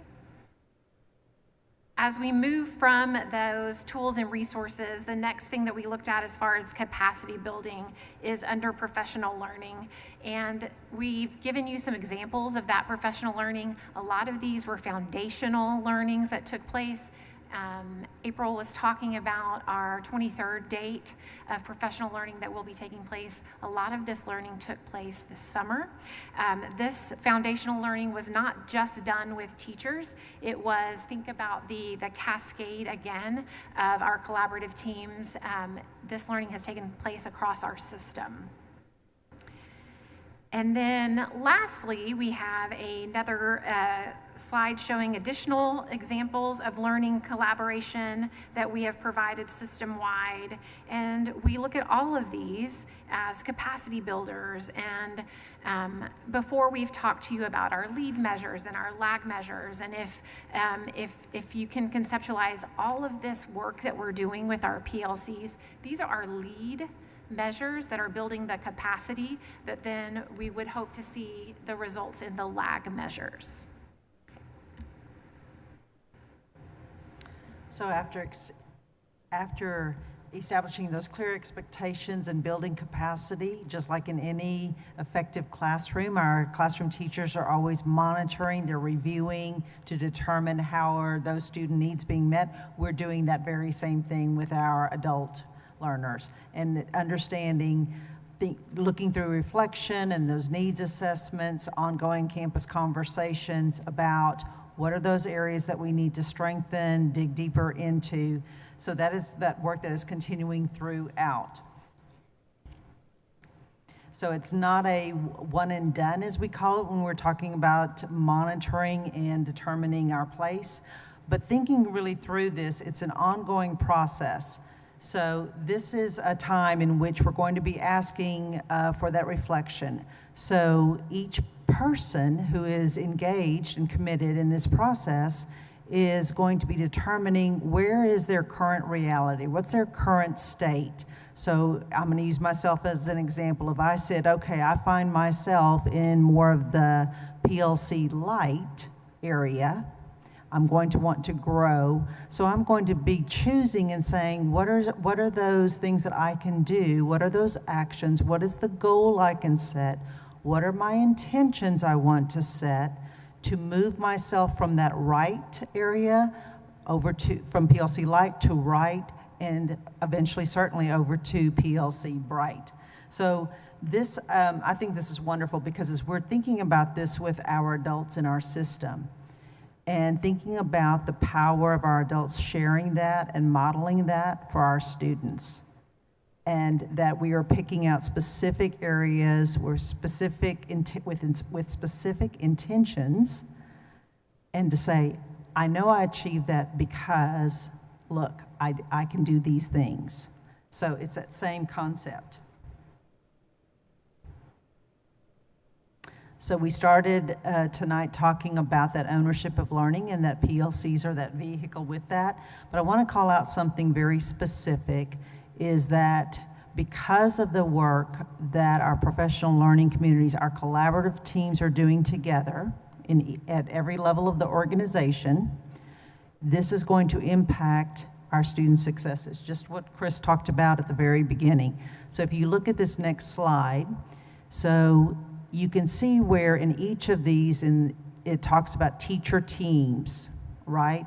But then as you move to PLC Right and Bright, what do you notice? You also see students, right? Students tracking progress within and across the units, students reflecting, students setting goals. That's the piece that with this work, and that's the value, the importance of why we are so focused on making this the tool, the vehicle to ownership of learning.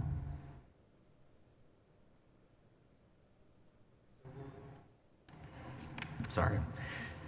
So as we close out part 2, I think this is the same slide we closed out part 1 with, and I love this theory of action, so to speak, of where we look at the end result. What do we want to see occurring with our students? What do we want to see students doing in every classroom in Leander ISD? I don't know that that's a comprehensive list, but it's a really good list. And in order to do that, we know that we need student ownership. Students need to be able to answer the student version of those 4 questions for themselves. But we also know that can only happen when we engage teachers to answer those questions. And we do that by providing them the time, the tools, the resources, and the support, and the encouragement to do those things. And that's how you will impact the empowered learning that we want to see occurring in classrooms, is through that clarity. This is a different approach to this presentation. I've only done one other. I've only been here but we focused a lot on adult learning and adult behavior in this presentation, but that's the way we directly impact that student behavior. As we move through the year and come back and update and provide additional information, you'll see more of the impact on our students. This is joyful work, just to speak really frankly. It's a lot of fun. It's very rewarding to see principals and teachers engage this way. I've been in a lot of school support visits over the last several weeks. I don't know that there was one of them held that they didn't talk about their commitment to this work and how much of a difference it's making for them. So it's not just professional learning, like it's joyful engagement for our teachers, and I've seen that firsthand over the last several weeks. But that concludes part 2. Thank you guys.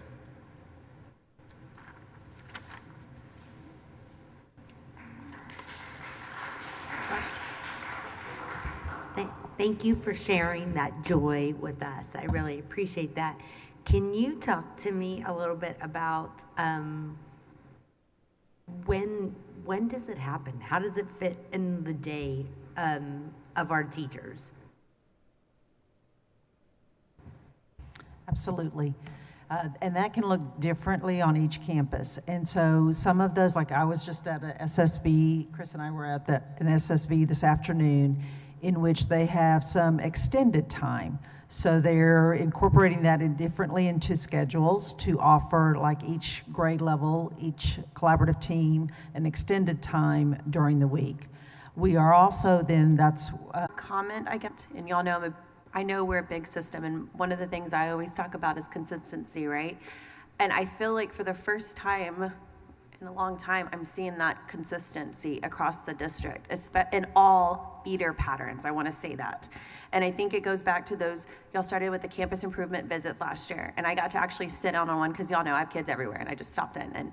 But what I loved about it is that it wasn't so much of a, let's check your box and let me just see what's going on. Y'all really wanted to get in and figure out, what do I need to do to help you? What are your problems right now? And I feel like this year, even more so, I feel like we have one of the strongest area superintendent teams that we've had, and you're seeing that actually trickle down, not just at the principal level, but at the teacher level. And so to be able to see not only our area superintendents, but also you guys on the ground, that is having such an impact on our teachers. And especially as a parent, like I see that engagement and it feels like I'm actually connected. And so I know that's a lot of work because we are a big system. So I just want to say thank y'all so much for really putting that work in and really elevating all 6 feeder patterns. And then my other thing is, and we will talk offline because this is a whole nother direction, but it's in regards to how are we helping our staff members with those intervention services. Y'all know I can talk all day about that, but I'm just curious to know, like, making sure that one, we're giving them the tools they need so our students are not falling behind, and also making sure that the parents are also able to understand what does that intervention service look like. You know, if a child's in an intervention part, say for math, I'm just throwing it out for 6 weeks, what's that next step? But most importantly, what tools are we giving that educator to be able to communicate with that parent? So the parent does have ownership of being able to advocate for their student, but the student can advocate for themselves. But like I said, that's a whole other conversation online, I know that. We'll talk. That might be part 3. I can do a quick, so that is question 3 of the 4 PLC questions. How will we respond when students don't learn? And so one of the things that we're doing with the professional learning calendar is our core content curriculum folks and the directors and the teaching and learning department are walking teams through each question on each one of those days. And so it's really hard because I don't know if everybody, but I want everything right now because I feel like everybody needs everything now, but we have to walk them through it. It is a large system, and so to turn that ship, so to speak, it does take systematic and methodical. And along with this professional learning calendar, we have a plan in our district where the end result is that PL day for teachers. But we started planning for that at cabinet level and with the assistant and area superintendents 6-8 weeks out, and we're planning that stuff way in advance so we have time at our upcoming leadership meetings so we can prepare principals. It goes to your consistency across campuses in the other presentation. Everybody's hearing the same message, but it's not the same thing for every team. That's what I love about the implementation guide, is because a team can place themselves there and they know what the next best step is for them, but the guidance is still easier from a system level. It's that differentiation, right? And we all know we are at different places. As we have new teachers in our system, we have very experienced teachers in our system. And so it's about how do we provide that differentiation and a place for each one to feel like I have a place here and I can grow. And so just looking at that slide of being a part of this collaborative teams that help provide that support and learning for our adults and for our students in the system. So, and I thank you very much for your kind words. I just wanted to say, to go off of your comment about it being joyful work, that the way that you all feel about how this is going, not just as a trustee, but as a parent, I see that. I feel that when I walk onto my kids' campuses. There's a shift and there's more of an excitement in the work that everybody's doing. And the joy is there. And it's been really, really fun to watch from this side. So I just hope that you and everybody in all of our teams know that we can see that, we feel that, and it means a great deal that's how much effort that the educators in our system are putting in to getting our kids what they need.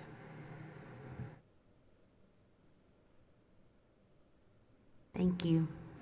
Thank you.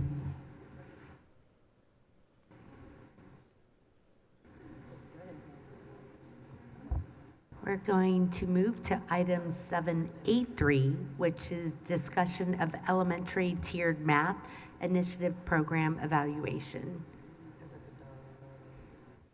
I'm excited about this power math team right here. Let's go.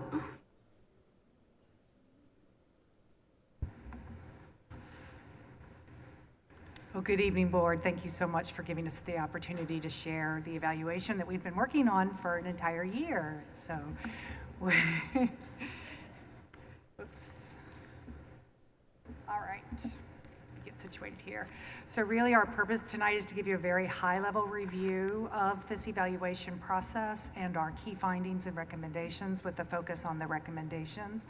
You have been, just to remind you, you do have in your packets the full report that has a lot of detail. We really have tried to pull out and synthesize really just the very highest level kind of information for you tonight, but we're certainly open to answering any questions that you have. Before I start, would like to introduce the team. I don't know, I think you all know everybody, but we have Emily Gray, who was the key analyst for this project, who really did a lot of the number crunching with us, and we have Alicia, I still want to call you Russell, Westcock. I've known her for a really long time, sorry. Who's it's recorded too. Yes, right, sorry. Who served on the governance team for this project and also was just the thought partner to help us make sure that we continued to stay grounded in this process. And then our own Jennifer Rushaw, who's coordinator for elementary math, who has just been unbelievably pitiful. Man, important to the initiation of this project, as well as pivotal. She was pivotal in all of the work that we've done. So, wow, I'm gonna stop talking now. I don't think I can go wrong from here. So. Hello, everyone. I can't tell you how excited we are about the work that we've been doing over the last few years. We have talked about this several times with you all, and it's great now to have gone through a process of where we can evaluate where it has just been a year, but where this last year has taken us. I'm not going to read all those program goals to you, but you can see that curriculum is thread throughout each one of those goals. And I always want to ground it in this about mathematics. Mathematics has changed over the years and the way that it is taught to children and the belief systems that we have about how children learn and engage in mathematics.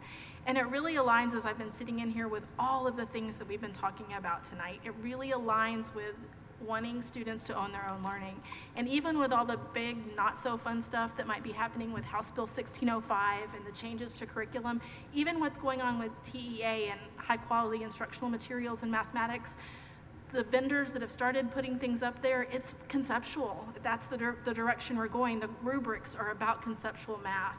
And so we kind of feel like we've been ahead of that game because we've been on that journey for quite a while of moving in that direction. And when I talk to parents who struggle with, and teachers who struggle with that concept of this isn't how I learned math and I don't understand it, I always refer to, we have a very strong partnership with E3 Alliance, and we are partnered with college professors that are at universities around Central Texas. And they tell us, I've had 2 different ones that have worked with us, tell us that students who are coming into college, whether sometimes they even had calculus in high school or if they were no farther than algebra 2 or pre-calculus, that they are struggling, and this is not a Leander problem, it's a systems problem. They are struggling with solving problems unless it looks just like they did in class and they can use the algorithms that they were taught by their teachers. And that's what we're trying to do with math instruction, is really, mathematics is an art more than it is a science, and my son, who is a mathematician, can spend a long time explaining that to you if you would like, but it's really not about just being able to add 2 + 2 or use long division or solve a quadratic equation. It's about understanding what's happening and why it's happening, and so that's a big shift. And that creates a big shift in thinking for educators and for kids and for parents who are supporting them while they're doing it. And I think we have to keep that in mind because it's harder to grasp, and this support that we've been able to give to these campuses this year, which then has also allowed our specialists who are sitting in the back row back there who came to support the work. It has allowed our specialists that we've always had to be able to support more campuses better. So I want to kind of set that tone for what our goals are. Our goals have really been to help teachers deeply understand the curriculum that they're using, help them to deeply plan through the PLC process, which we just heard about in the last presentation, and be able to understand, because oftentimes it is easier, and I was a math teacher and I will own that I did this as a math teacher, it's easier to look at what do I need to do today and teach it, rather than looking at a bigger picture of what is this really trying to deliver? What am I trying to help students grasp so that they can own it to know what they need to do next? And so a lot of the work that we're doing has been based in that, and you can see that that curriculum thread is through there, and our campus specialists have been able to really dig into that in the campuses that we've been able to put support directly on. And so now I'm going to turn it over to the very important Jennifer Shaw. And yes. So just some details on, do you want to advance this slide?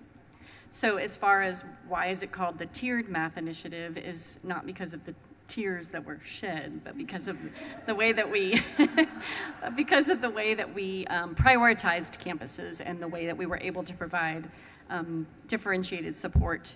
So you can see the foundation in Tier 1 meant that and we focused on 2nd through 5th grade teachers last year. Everybody was able to receive 3 full days of math training, meaning we dug into the resources, we dug into NCTM's 8 effective practices. We really tried to make sure that everybody knew what the expectations were, how to use our curriculum documents, all of the things, and so that was great throughout the year. So everybody got that. And then when we look at our Tier 2 campuses, that included all 7 of our Title I campuses, and each one of those campuses received support in the form of a co-teacher that was focused on 4th and 5th grade instruction and literally being in classrooms with teachers, planning with teachers, and teaching with them. And that sometimes meant I'm staying with a teacher all year or all semester. Sometimes it meant I'm going to support a couple of teachers in different ways. It looked a little bit different on every campus, I'll tell you, just because of different situations and what we're dealing with the staff on those campuses. But that was the additional support that they received. And then 5 of those 7 campuses also received at the Tier 3 level a math specialist. And so those math specialists were on campus 4 days a week, and they supported teams with planning, they modeled lessons, they helped they helped remove barriers, honestly, for teachers to be able to access the curriculum and teach. And so has been a really great benefit to those 5 campuses. The 5th day of the week, they actually were with our bigger math team, working on curriculum improvements and professional learning opportunities and things like that. So it was really great. It has been great. So this theory of change, you've actually seen before. This is what we rolled out last year. As we said, okay, what we of course want is improved student outcomes, but what are all of the steps that we need to take to get to that?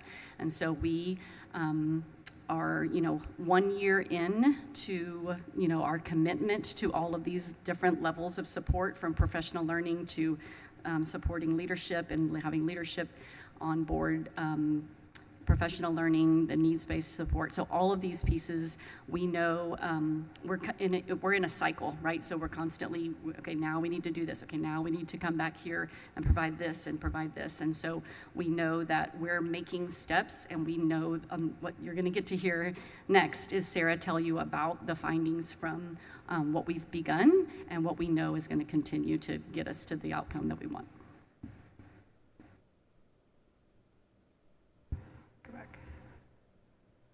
I think it's really important to note that the student outcome is the last thing that we expect to see happen as we implement this program. And the reason why the theory of change is such a helpful tool is that it helps us. It's very easy to go directly to, well, did we see changes in the math scores? Okay, then it's working. No, it's not working, and move on. When actually we really need to be able to unpack all of these steps and say, did we do these things with fidelity? Are we getting the results that we are looking for? And we very strongly believe that in order to get to student outcomes, we have to change the experience that students are having in their mathematics classrooms. And in order for that change of instruction to happen, we have to improve the teacher practice. Teachers have to have more confidence, they have to have more knowledge, they have to have more practice, more opportunities. And so that's what this theory of change has really helped, and it very much shaped how this evaluation has played out. So I just want to talk briefly. This is a very comprehensive evaluation. It wasn't would have been easy just to say, let's just look at the STAR scores at the end. Did it work? But we know that that's not what this program, what this initiative was intending to do. And so we do have a very comprehensive evaluation process. First, we wanted to know, did we implement with fidelity? Did we actually do what we said we wanted to do? The second objective is to really look at did we see any changes in teaching practices? And that includes things like confidence and in teachers' mindsets and in their actual instructional strategies that they're using. We also thought it was going to be really important as we roll out a pilot program like this or a brand new program is to really dig into stakeholder feedback. And so we spent a lot of time. Emily and I were just talking about 200 hours of data collection through focus groups, interviews, and survey analysis of looking at those open-ended survey questions to really try to understand and hone in what is it that the stakeholders are saying with a focus on what challenges are they facing so we can remove barriers, and then what do they think we should be doing next. And then finally, we did look at what were the outcomes of the program. And so, because we don't do anything easy around here, we had 9 questions, research questions or evaluation questions that you will see as you read through the evaluation document. It's the organization of the document where we answered each of these 9 questions. These questions were developed collaboratively with the executive team. So at that time it was Matt Bentz and the executive leadership team in teaching and learning to make sure that we were being responsive to what the system needed to know about in order for us to use our time wisely with this evaluation. In this methodology, so I have a personal goal to really try to build the capacity of our organization to be able to build and evaluate programs with fidelity and in a more robust manner. And so we really leaned into a participatory evaluation model with this evaluation. So it's a little different than some of the evaluations we've done in the past. So we began with a cross-functional collaborative team of including teachers, co-teachers, specialists, ICs, principals, folks from central office, and really looked carefully at and had them determine what do we really expect to see happen at each of these with this program. And so I'd have to shout out to my friend April, who was just presenting, who brought back from Leading Forward, as she attended their academy, some great tools and a framework to help us work collaboratively to make sure that we have a really clear sense of the vision, the goals, and then what are the actual program inputs and outputs that we're expecting. That also included something called a CASAB, which is defined in the actual full report, but it's really looking at not just the outcomes at the student level, but what is it that we expect the professional learning to be able to change within teachers. It was a wonderful project or process. The team that got together and worked spent really good, hard time in these collaborative groups, really wrestling with what is it that we truly expect to see. And that work really served as the foundation for the entire evaluation. So then in the spring, we spent a lot of time collecting data and then began to analyze the mountains of data that were collected. And so I want to just give you just a few of the high-level key findings. Again, you have the full report to be able to identify more specific details. So initially, with looking at the fidelity and the challenges that were faced in the implementation of the program, we did see varying levels of fidelity across campuses, which is pretty typical, although we did find that the professional learning component was one that was strongly implemented with fidelity, although there were some campuses, and these were campuses at tier 1, 2, and 3 that went beyond that. So we saw lots of book studies on the thinking classrooms, building thinking classrooms, and also other things that ICs and specialists work together to develop additional specialized training for their campuses. We did, I think it's important to note that we made 2 adjustments from the original program. One was the original proposal had some dedicated time for principals and ICs to really dig into those NCTM 8 effective practices and to provide some more support so that the leaders could then support their campuses. The year that we had last year, competing priorities made it really difficult, and that did not happen with fidelity the way we had hoped it. We also had originally had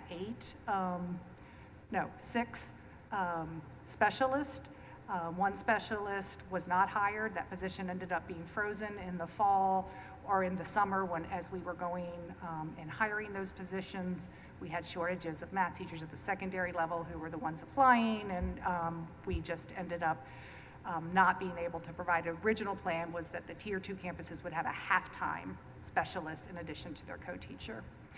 I think the most significant variation that we saw across the whole implementation was with the co-teachers, and that happened for various reasons.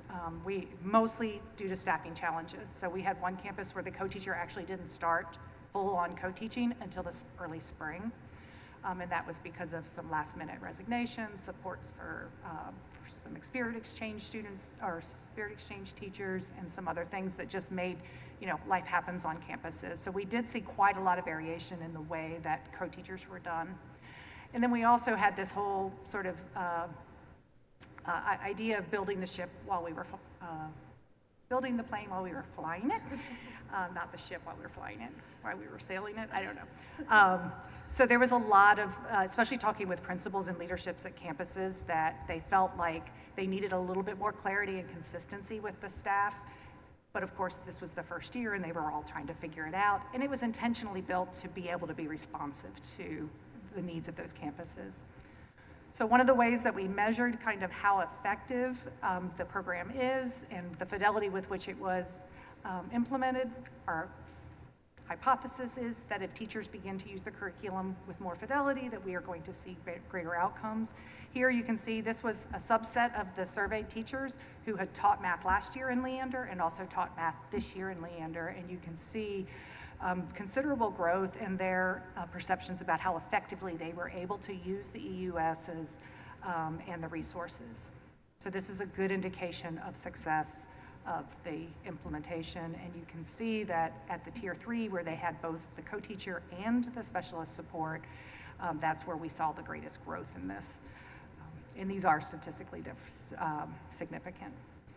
So looking at the impact on teaching practices, one of the things that was really clear in the data that we looked at, we looked at triangulating data from all of the interviews, the focus groups, the surveys, and classroom walkthroughs, and do see evidence of increased confidence of those teachers. Their ability and their use of the curriculum has increased. And we also are seeing the impacts of that collaborative and reflective practice and more student discourse and conceptual understanding. So this is a quote that's pretty typical of what we saw. This was an IC who's been an IC in our system for a while at a Tier 3 campus. So this is someone who saw the benefits of having that additional support with the co-teacher and the specialist. I love that they use the word exponentially, and that's just made my heart happy. So then we also asked specifically, because we've gotten lots of feedback that the Bridges resources are too convoluted, they're too complex, we have trouble planning with them. That came up a lot, and you can see more in the report of that. But actually the teachers' ability, a majority of our teachers feel like they're being more effective this year. We're not quite where we want to be yet, but this definitely shows some evidence that the implementation of this initiative has supported the teachers in actually utilizing the curriculum resources. All right, and so the key finding 3 really was where we dug into that stakeholder feedback and looked at what do the people who are on the ground doing this work tell us about. And so we were very intentional about asking both for like what were the benefits, but also what challenges did you face, what would you like to see more of, and then what recommendations. So in just a few slides, Alicia's going to go over the recommendations. You're going to see this reflected in that. The issue that Alicia talked about initially with the complexity of, it's hard. It's just hard. It takes a lot of time, and it's particularly hard when you have a diverse classroom with lots of different student needs. And so those were the challenges that came out loud and clear, especially from our teachers, but from teachers and co-teachers, specialists, ICs. So this is a quote from a student. This is one of those times where I wish I hadn't done an anonymous survey, because I just want to find this kid and hug him or her. because this to me is the true reflection of the changes that we want to see, is when the students begin to realize that and they see it. So yeah, this one gives me goosebumps. And I read thousands of these. So I wish I could tell you this was the typical response. We saw lots of like creative spellings of fractions and, you know, decimals and long division, but this one was clearly an advanced fifth grader. So I'm going to turn it over to Emily and let her talk to you a little bit more about what we saw in terms of direct outcomes. So it's 9 p.m. almost. It's time to talk statistics. I'm not kidding. So as Jennifer mentioned, the theory of change on this project is very, very complex, and we really don't expect to see that entire chain of events happening in the first year, right? So here, what I want to say is we're not seeing a lot of strongly conclusive information yet, but we are seeing some promising findings that we want to share with you tonight. We have a list of a few things here. Some of the survey data we saw, we're seeing some very promising things about teacher efficacy, about students feeling more confident. We have a strong base of kids with a strong growth mindset. They believe that they can get better at math, which is really exciting. And so there's a lot to build on, but there are some areas that we need to improve too. We saw lower than we hope rates of kids saying that they're setting goals regularly in math. So we know, again, bringing it back to the theme for the year, that's something we, as a whole system, want to be working on. One piece of data we did want to share, again, Sarah mentioned we had this survey of folks who had taught math in the system last year and this year, and we saw this significant improvement in the teachers at those campuses with the specialist and the co-teacher that were saying their kids were making more progress in math. So again, this is the teachers believing that they're able to support their kids to make that progress more effectively in this system. The statistics I want to get to. So the challenge with analyzing student outcomes is has a lot of aspects. So one, of course, is it's the first year. The other one is the campuses where we strategically place these specialists are also the campuses with students with the highest need, both in terms of their mathematics skills and their lives, right? So it would not be appropriate to compare directly, like how did the schools with a specialist versus the schools without do. Those are not equal groups. They're not the same, and there's a lot of data, some really cool charts in the report if you want to see more about that. But what I did is a statistical method called propensity score matching, where we basically look at there are approximately 1,500 kids at Tier 3 campuses in grades 3 through 5, and what it did is take that group of 1,500 kids and look for kids at the other campuses that are demographically similar. And by that I mean kids who started in the same place in terms of their math scores and who were at the same probability of being economically disadvantaged, special education, or Hispanic was the ethnicity I controlled for there. So this is essentially controlling. And what it picked out about 1,200 kids at those campuses that created a demographically similar match, which meant we excluded about 5,000 kids. Okay, so I just want to say, we're not comparing to all the kids, but kids that are a similar distribution of students at the other schools, just to try to get a sense of, do we see any differential impact of these programs? So here's the math. So what I did is I ran this match set on the year before the program happened and the year after the program happened, and this is STAR data, which isn't our favorite, but it's what we looked at. And just broadly what I want you to see here, these are effect sizes, okay? So the biggest effect, no shock, is how a student was doing in math at the beginning of the year. So the strongest predictor of how a kid's gonna do on their STAR test is how they walk in the door, right? So that's not surprising. So that in both cases was the strongest predictor. But what we saw is in the year before the math specialist and co-teacher, being at one of those tier 3 campuses had a negative impact, and in the year after it had a positive impact. And so that's where I'm saying it's still small and still a lot more studying to do, but we are seeing some promising things. I will say I ran the same analysis on MAP, and that's a test where we see a lot more variation. It's normed, it's a little bit different, and we really weren't able to make any conclusions at all from that data yet. So there's more to study, but we do see, like I said, some promising data here where we were able to shift that negative impact to a more positive one. I do want to also say, because I feel like it's 9 o'clock and we're doing statistics, that it's important that we note this is a correlation, not a causation. There were a lot of other things happening at these 5 schools. In fact, 2 of them got new principals during this school year. And so there were a lot of other factors that may have played into this. So again, that's why we want to make sure we continue to study. But what we're seeing is promising. And one more quote for you about, again, some of that work those co-teachers are doing and the successes they're seeing with the student behaviors getting closer to what we're hoping for.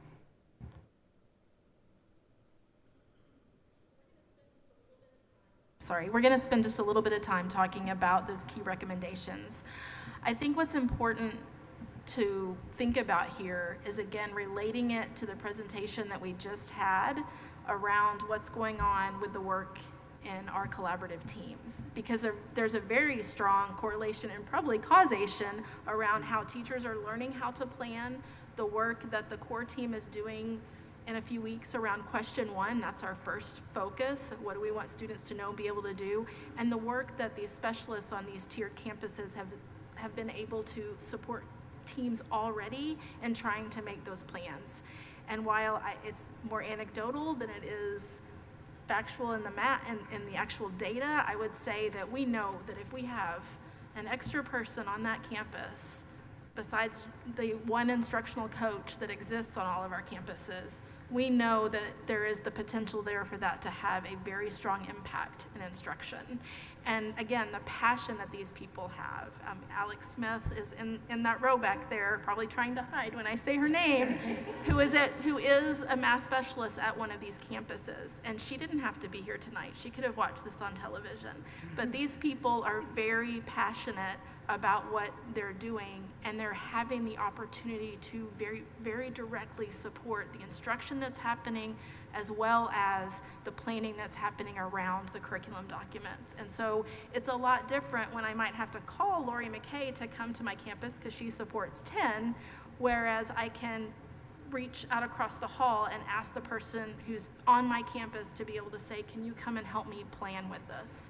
And so I think that has a big impact even on these key recommendations around planning time, around sustaining this program, which is of course what we would want to do, around that question 3 with how are we differentiating for intervention and resources and being able to help support that. Of course, we're doing this for all of our campuses, and with this new emphasis on the collaborative team process, it's really helping us focus on doing that even beyond math. So we're doing it everywhere, but being able to have that person makes a huge difference. And we just appreciate the support of the funding of being able to do this up to this point, to allow that to happen so we can start studying what's happening.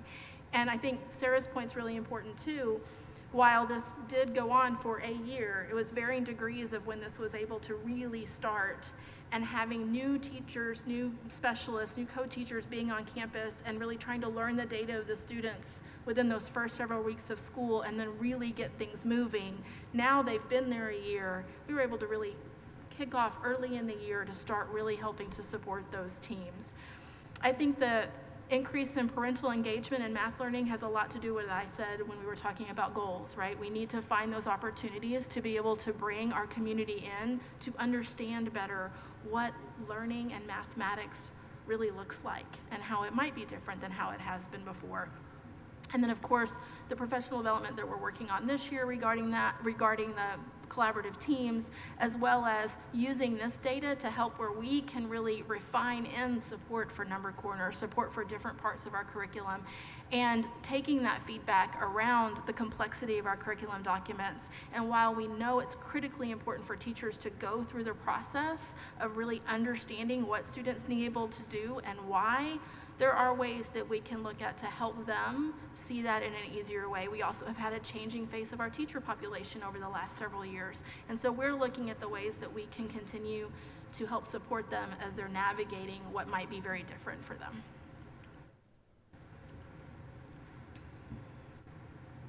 So we have to say thank you to that collaborative development team, which was just really critical to developing an evaluation of really identifying what are the metrics, what are the things we really do want to measure, how can we make sure that we're measuring what matters, and being able to provide the system with the information it needs to continually improve this program. And so we do have a few here with us today. And so if we could have Lori, I think is here, and Alex, and Darby are all here. Yes. But really want to have special thanks because these people left their classrooms, they left their campuses to come and work with us to really think through the critical aspects of the program. And then, of course, the core evaluation team, we did do this together. This wasn't something that was just like, we could have hired an external firm to come do this, but I think it was really powerful. This group met every other week, pretty much all year long. And as data came in, we looked at it. Okay, if you ever had a chance to sit with math people and read the comments that kids write on surveys, I highly recommend it because it was very amusing. We had to read all of them. And yes, it was, we really did learn as we went, and I think we learned a lot. I wish that we could come and say definitively, this is the best program ever. We need to just expand it to everybody, but that's not we don't know that at this point, but what we do know is that there are some promising results and that we're on the right track. I think that's all I was supposed to say. Questions? Yes. Okay, I'm super excited about this because I'm a math person too, you guys know. Yep. A couple of things. First of all, I think we should put a specialist on every campus and everybody should have a co-teacher. You knew this was coming. I'm sorry. I know, well, he knew. Like, I wrote him a note. I'm like, oh, we need more of those. So I have to say, just being a special education, resource and inclusion math person on a campus for 5 years, being a co-teacher in those classes, because IAs are co-teachers, period. They are co-teachers. They are there to help and support and do the things. And I can't say enough about how much change there was in the students that I served and other students who weren't necessarily in special education, who we could pull in small groups, who we could have, be good models, all of those things, right? So it was such a benefit for so many. I have a question though. On the slide about the recommendations, can you go back to that one really fast? Okay, so where it says increase parental engagement in math learning. So I'm wondering, like, I see some campuses do math nights, and then we've got a number of campuses that are restarting Math Pentathlon this year, which I'm super excited about. Yay, Mason. But I think it's one of those things where how can we, as a community, talk about math that doesn't make it scary? And I think that when we, like what Alicia said, something about how the way that we teach math, the way that we approach math, the way that we conceptualize math is just different now. And it's like, oh, that's not the way I did it. Well, yeah, I know, but you're also not going to be in the class of 2032 either. So, like, we have to think about what the future is for these kids, right? And AI and calculators and all the things, but understanding that problem, and I think that that's where bringing those parents in, whether it's Math Pentathlon, whether it's math nights, whether it's games, whatever it is, to get them involved. I guess my question is this: do we feel like it sounds to me like you're getting the PLCs and the teachers and the coaches are all on board. Everybody's like, yes, let's do this, let's learn. do we have buy-in from administrators on campuses of support, expectation, I guess is the right word, of implementing the curriculum the way that it's intended? And I'm wondering, are you hearing, are you feeling that you're having that support that you need from the administrative level on campuses? So I'm going to refer back to the presentation that we had. I hadn't watched the presentation. I hadn't seen the slides that they were going to do, but it kind of worked out beautifully that y'all talked about what I feel like that with the new focus and the new cadence that we have going on. So we have a leadership meeting on Tuesday, and Amanda Hardwick and I will be presenting and working with and allowing principals to experience what we will have team leads doing during their after-school trainings over the next 2 weeks in preparation for the first district day. In order to ensure that the leaders in our campus are able to support the math teachers on their campus, the PLCs on their campus, they need learning as well because they are running small businesses. And in our high schools, they're running large small businesses, right? And so it's important for them to understand what is happening with those collaborative teams. And I feel like the structure that our executive leadership team has worked on and that guiding coalition has worked on to help support us,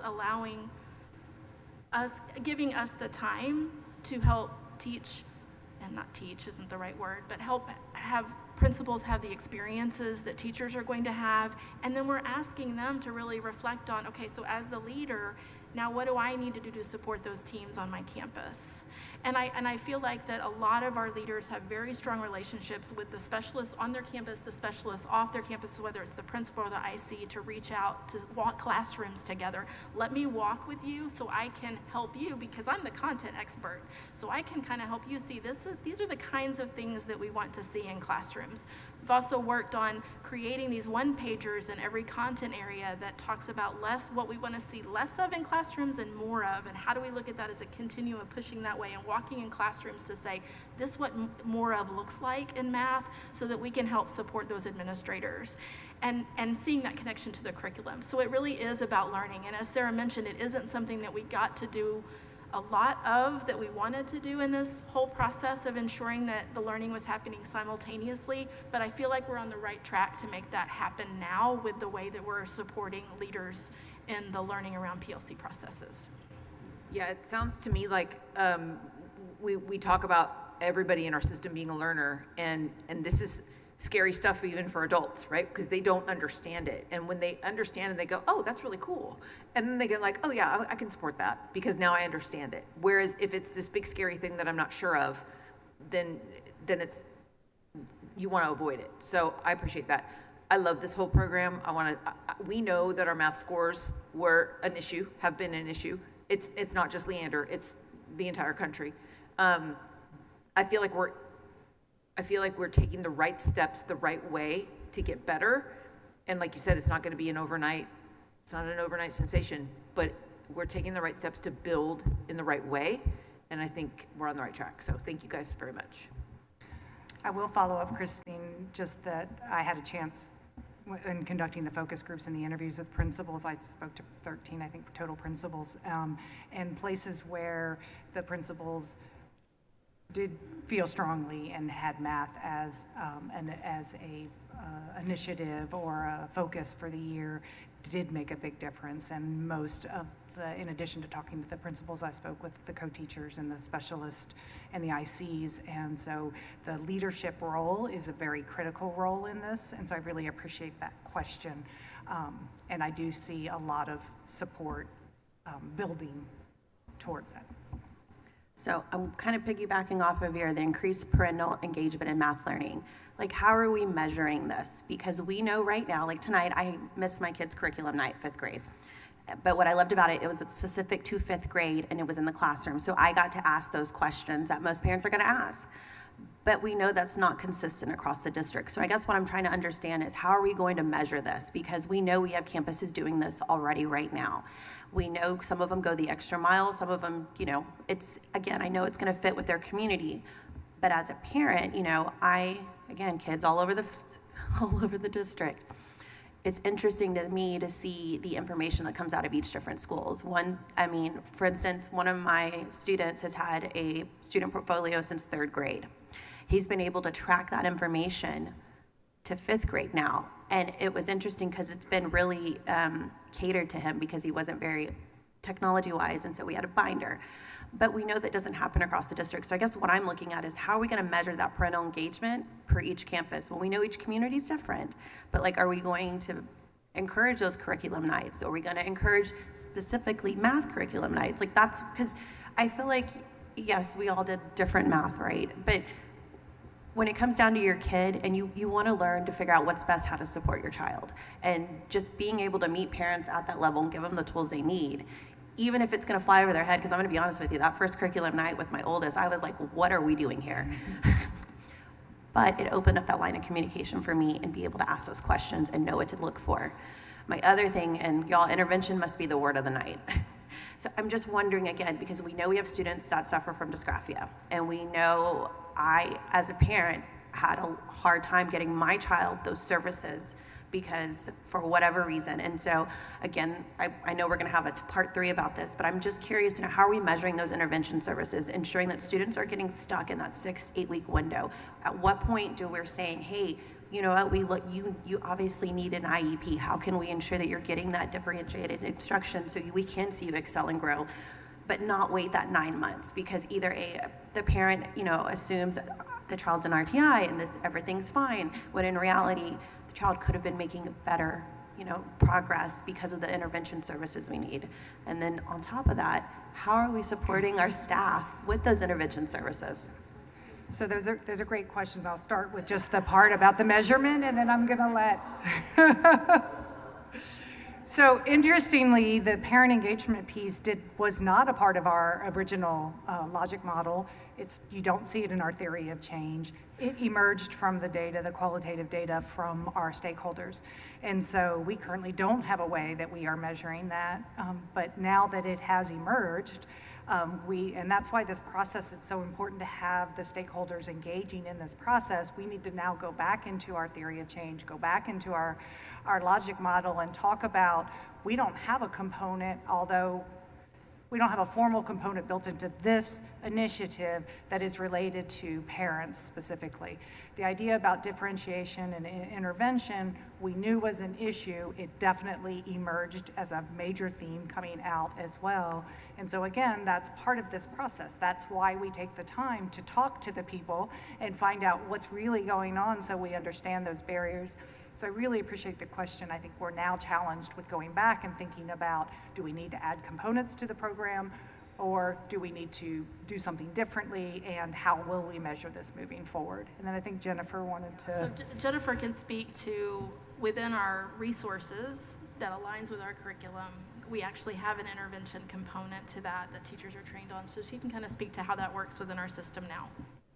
So as some of the results were coming that Sarah was sharing with us, and some of the comments from teachers and things like what they were wanting or what they were needing, some of the things we know actually are in our units of study. And so then what that tells us is we still need more opportunities for teachers to have the time. So that one we haven't talked about is that increase in optimized planning time, right? So that for them to get into the units and see, oh, look, they have all these opportunities for differentiation, for challenge, and for intervention. We have a specific program called Bridges Intervention that directly supports conceptual understanding, but also the resource that we have, right? And so we have hey, you're in this unit, try these things for kids, in the different tiers. And we've also partnered really well with our special education and special programs department in the last several years in making sure that all of our SPED teachers and interventionists are trained with that resource as well. And so just knowing that that's, it's at least one resource that we have on every campus that we know supports that conceptual understanding. So like I said, some of the things, it's just like that's a reminder to us that we need to make sure that teachers have the opportunity and to be reminded, hey, there actually are some really good things here for you to use. So I think what I'm very, very hopeful about is sometimes it's really easy to talk about something that you can get as a model that's already ready to go, like a program. I can just take this, plug it into the system, now it's gonna work. It doesn't work, what's wrong, right? When we go and advocate down at the legislature, they're like, what's the one thing you need? What's the one, and they're looking for one thing. I have to admit, sometimes as a trustee, it'd be nice if there's one thing, but from all the years being here, it's not one thing. And so what I love is this isn't a third-party vendor. This isn't somebody else that we've pushed this out to, that we brought this here in internally to look at it. The research that y'all have done, the layering, the components that are in here are above and beyond what I expect any off-the-shelf or any other product could do. This has Leander ISD all over it, and that we have staff here because they have such buy-in to the work that's been done. And even as you're talking about there's constraints and there's limitations, you're also telling me, oh, but we can take this program component and change it here, or we can move here, or we can pivot here. This is all work that's building towards continuous improvement. So I just want to tell y'all that the information, the report that you presented, I think is outstanding. I think the work that you've done is absolutely amazing. I agree, it's not where I want it to be yet, but I do not see us completely off and out wandering in the wilderness. I see us heading in a direction. I can see that in the information that you're presenting tonight. And with this team working on it, I cannot wait to see what happens as y'all continue to tweak and to fix the components and pull the pieces into place. And I can't wait to hear y'all present again. Thank you for doing the monitoring, the evaluation, and the intentionality. It's very good work. I just have to comment on that, is that the quality of the individuals that are engaging in this program, since I got a chance to talk to almost all of them, is just, I'm getting goosebumps just thinking about it. They are just highly qualified, amazing, passionate, intelligent, hardworking people who really are trying to make this work here. And I think no matter what we do, if we have that, we're going to be better off. Well, I was just going to say basically that I think the quality of work that we've seen from this team over and over speaks volumes. And this report, it really blew us away. When we got this, we called each other and we were geeking out on this report. So it's really exciting. I appreciate the thoughtfulness of, hey, we don't know, that we can't show you that this is what's happening, but this is step one, right? And this is where we're at, and this is what we're seeing at this point. It's really impressive. It's really exciting, you know. We can't wait for part two to come back, and we are already talking about how do we do this everywhere, because we really need this everywhere. So thank you all so much. We really appreciate this. Thank you.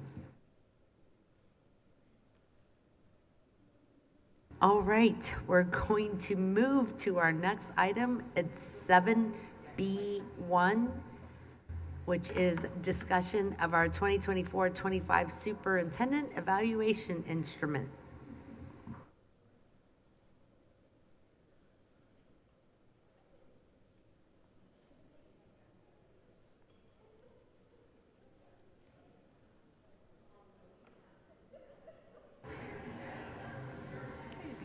I know. All right, it's all good. It's all good. Okay, good evening, Madam President, Board of Trustees, Dr. Gearing. So I have the privilege of being here with Dr. Sarah Martinez. Sarah Squared's back. And we wanted to talk with you a little bit about the Superintendent Evaluation Instrument. So really for tonight, as we had just at the last meeting wrapped up the summative evaluation for Dr. Gearing, we wanted to take some time to reflect on the evaluation process and instrument, and then seek board direction on the priorities for this year. So we're going to just dig in. So as we have already talked about tonight, there has been intentional alignment over the course of the years to really connect the work that's identified in our strategic plan It's reported out in our community-based accountability report. You see that alignment down to the 1-year cycle in our district and campus improvement plans. And then we pull that thread all the way through to the superintendent evaluation and the board goals that you all had identified. So again, that has been intentional work over the past 4 years to really align all of the arrows in our system. And what was great is that you heard evidence of that tonight. In the previous presentations, you see all of that pulling all the way through. It is pretty exciting too. And as Dr. Clark said, joyful work, yes. All right, so do want to just always come back to this notion of theory of action as we think about what it is that we want to see in our system. That is captured in our vision, mission, graduate profile, that strategic plan. It is all built off of the hopes and dreams of our community. And if that is what we want to see in our system, then working backwards, then what is the work that the superintendent and team need to be focused on? And we want to have that clarified in the evaluation. That's where we document that. And if that is what we want the superintendent to be doing to drive that work, then what is the work that the Board of Trustees needs to be doing? And we capture that in the board purpose, goals, and evaluation as well. So tonight, we are really focused in on that evaluation piece for the superintendent. Oh, thank you. All right, so let's start with some reflection. So really want you just to take some time. We're going to do a plus delta. And so as we think about, I'm going to start with the evaluation process. So as you think about that process, we have quarterly formative reviews. So every few months, we're coming before you. We actually have a leading measures presentation. We are presenting data connected to the superintendent evaluation. There is a formative review where there's a chance for the board to give feedback to the superintendent around the work that has been happening and helping to just give formative feedback to help drive the next quarter. We also then end with a summative evaluation that is a compilation of all of those quarterly reviews. So I just want to pause and just, as you think about that overall evaluation process, what are the things that work for you? What are the deltas or things that you would like for us to consider changing in that? And we're going to pause and just listen and take notes. Well, no, I think I'll start. I think one of the things that we really want to look at is when you pointed out like theory of action plan, right? If the board does this, then the superintendent can do this so we can achieve all the great stuff we have planned for our students. So I feel like when we're looking at the evaluation, what the superintendent is doing, it needs to be something in a way that's unique, that the Board of Trustees is empowering the superintendent to really focus on or drive on, so that it's not like every single thing in the district, the Board of Trustees is empowering that superintendent. No, the superintendent should be going and doing that. You don't need us to be that driving engine on everything.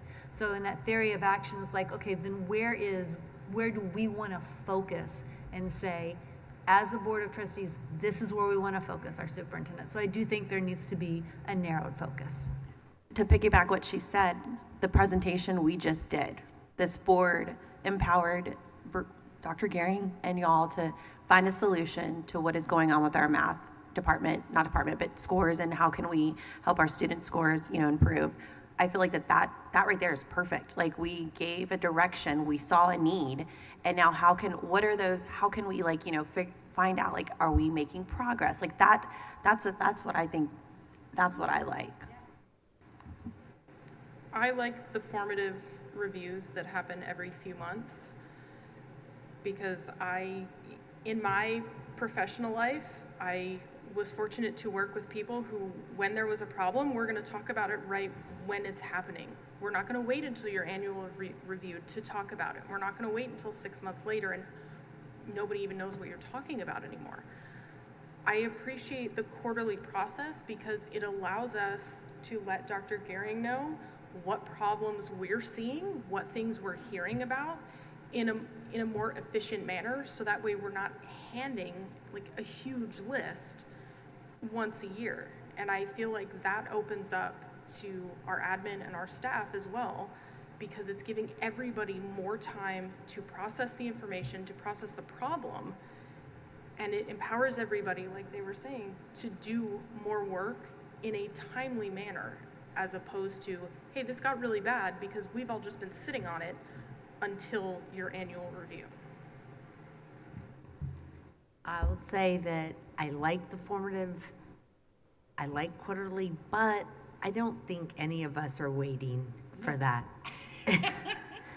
I don't think we're waiting for an evaluation. If we hear something, if we have a concern, I don't think that we wait for an evaluation to call Bruce or to call Area Soups or you, Sarah, or you, Matthew. We're not waiting. And so I don't know if it's redundant, I think there are some pieces of it quarterly that I'd like us to formally have a process that we're looking at, but I don't think that we need that to discuss these issues. Because if something is coming up that's problematic, if we're hearing something, if we're seeing something, we're gonna bring that tomorrow. I'm gonna call you tomorrow. I'm not gonna wait till the next quarterly evaluation, right? So I don't know if that piece is just really that necessary. I do like having some type of check-in. I just don't know if it needs to be all of those components. Yeah, I was thinking similarly that maybe if it's quarterly, I think it needs to be more almost like a rubric. If we're gonna, like, it needs to be very specific, like, is proficient, is meeting what expectations, unsatisfactory, but it needs to be really specific stuff. And I feel like it's sort of so broad that we end up, like, if there's one part of it we want to focus on, we don't want to say, well, it's unsatisfactory because the whole thing isn't unsatisfactory. Maybe there's this one little piece that we're having trouble with. So I feel like maybe if we're going to do this, the summit, or when we go into these reviews, we just dump everything on there, right? And yes, y'all know if I hear something, I'm calling one of y'all. That's right, and I will follow up. But I think when we do these quarterly reviews, it is really just a dump session. What I'm trying to figure out is, where's that full circle? So after we basically tell Dr. Gehring, this is not happening, this is what we want, this is what we want. What is that next process? Is he just figuring it out? Does it go to cabinet? And then that next piece is, how is the board going to be informed of what those what we had asked for improvements or we wanted more of? When are we getting those updates? Like, I don't want to wait another quarter. Like, what does that look like? Because some of the stuff I feel like we've given some pretty, sorry, Bruce, we were pretty, not negative, but just very critical because we want what's best for our district. At least I was. I'm just going to be honest. However, when we gave them the feedback, that full circle closed and we saw actual progress. And so there's something to be celebrated from that, because it's okay to fail. We're going to find it and make it better. But that's what I'm trying to understand is, how can we, that full circle piece, and not wait quarterly and be like, oh, thanks, awesome, you did this math program, it's been 3 months and now we're hearing about it. I'm trying to figure out, because also for me, what Christine was saying, I think what's different now than what it was when we did this 3 years ago, we have this beautiful strategic plan. And I look at this and I honestly, we can talk about goal 4 and equitable access. We know we have that beautiful data equity sheet. That's something to be celebrated right there. That's something that it is on our strategic plan. The board has asked for certain populations to ensure, right, we're getting, growing it. We're doing that. So how do we continue closing that gap, educating the board so the board can understand, oh, good job, Bruce, you did this. Or, hey, we need to improve on this. I think,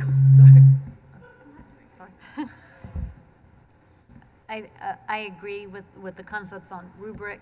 I do wonder sometimes if you're in there with the 3 letters, Is it easier if you had a number scale to be able to actually have just a little bit of discussion point? Because if you exceed versus unsatisfactory versus progress met, I just don't know how that works for us.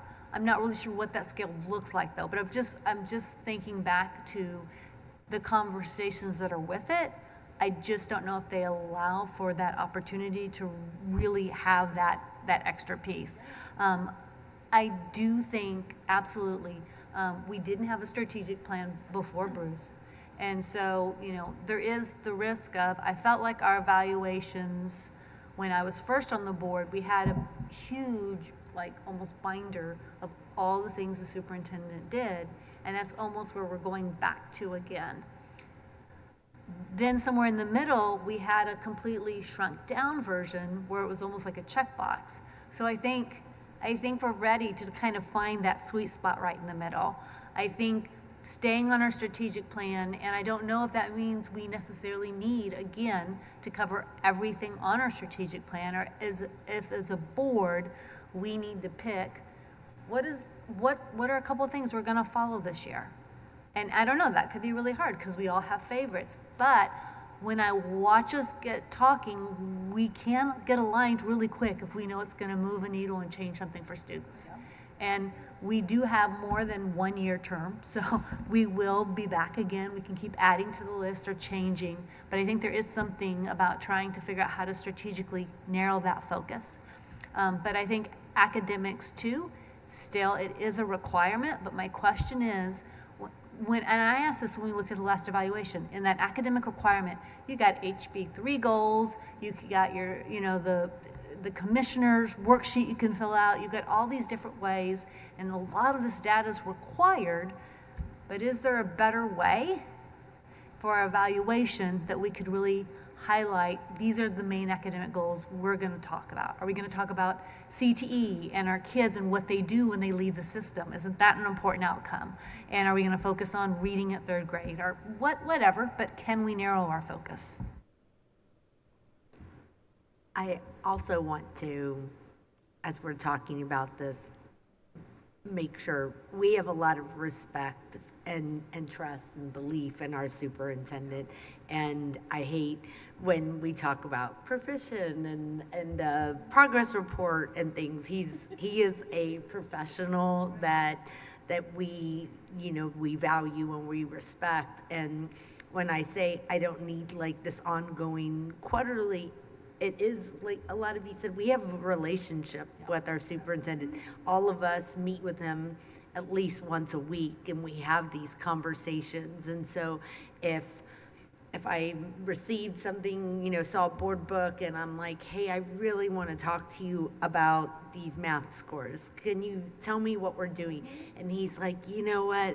I will, but you also should talk to Brenda Cruz, because Brenda's going to tell you all about this. So, I'll talk to Brenda. Brenda's going to. So I feel like all of those pieces are always happening, right? So, so it's very difficult to go into this and here's a number, whether it's a number or this letter.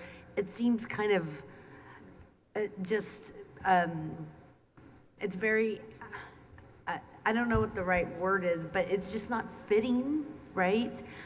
Because we're having these deep conversations every week with our superintendent about all of these topics, right, as they come up. And so I do think that, yes, we need to talk about our student performance, and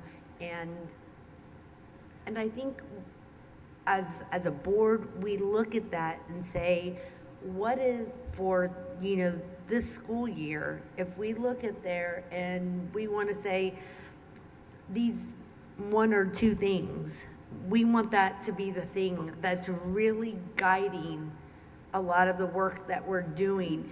And I think that just about every one of those is also going to improve student learning, right? It's all connected back to that. If we talk about equitable access, we talk about impactful family engagement, any of these, if we're focused on that, we're going to see this improvement in our student learning. So I think that It doesn't need to be as many. I think that we can really help focus on these things. But at the same time, we're talking about those all the time, right? As we meet with him weekly and have conversations with him weekly, and as we have conversations with all of y'all as different things arise. So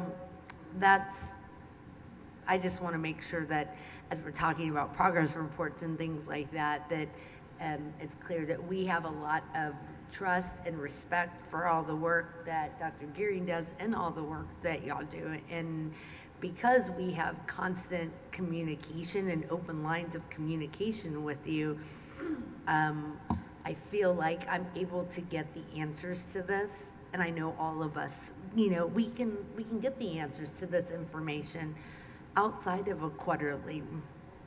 So I don't know how we connect that to this, or how it doesn't have to be connected to this.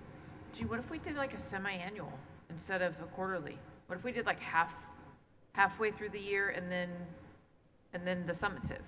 Instead of quarterly, we just do like a pulse check. Like we're constantly having those conversations, and then we do the pulse check halfway through and then the end. I don't know. I'm wondering though, because when I'm hearing Gloria speak, what I'm hearing is we can talk to Bruce about so many things on this instrument. So if I was just putting it through my filter of thinking, so we don't need to have everything on the thing.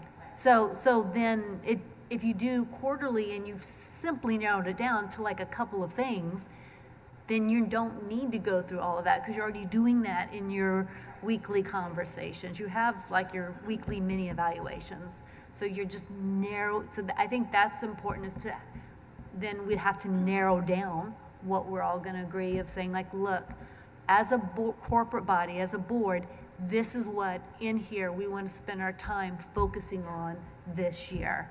And when we get that agreement, some of the systems that are out there say, set your goal or set whatever that is, and then you put either like a constraint or a guardrail. But you've got to be careful about that, because you can't put so many constraints and guardrails in place, then nothing can happen.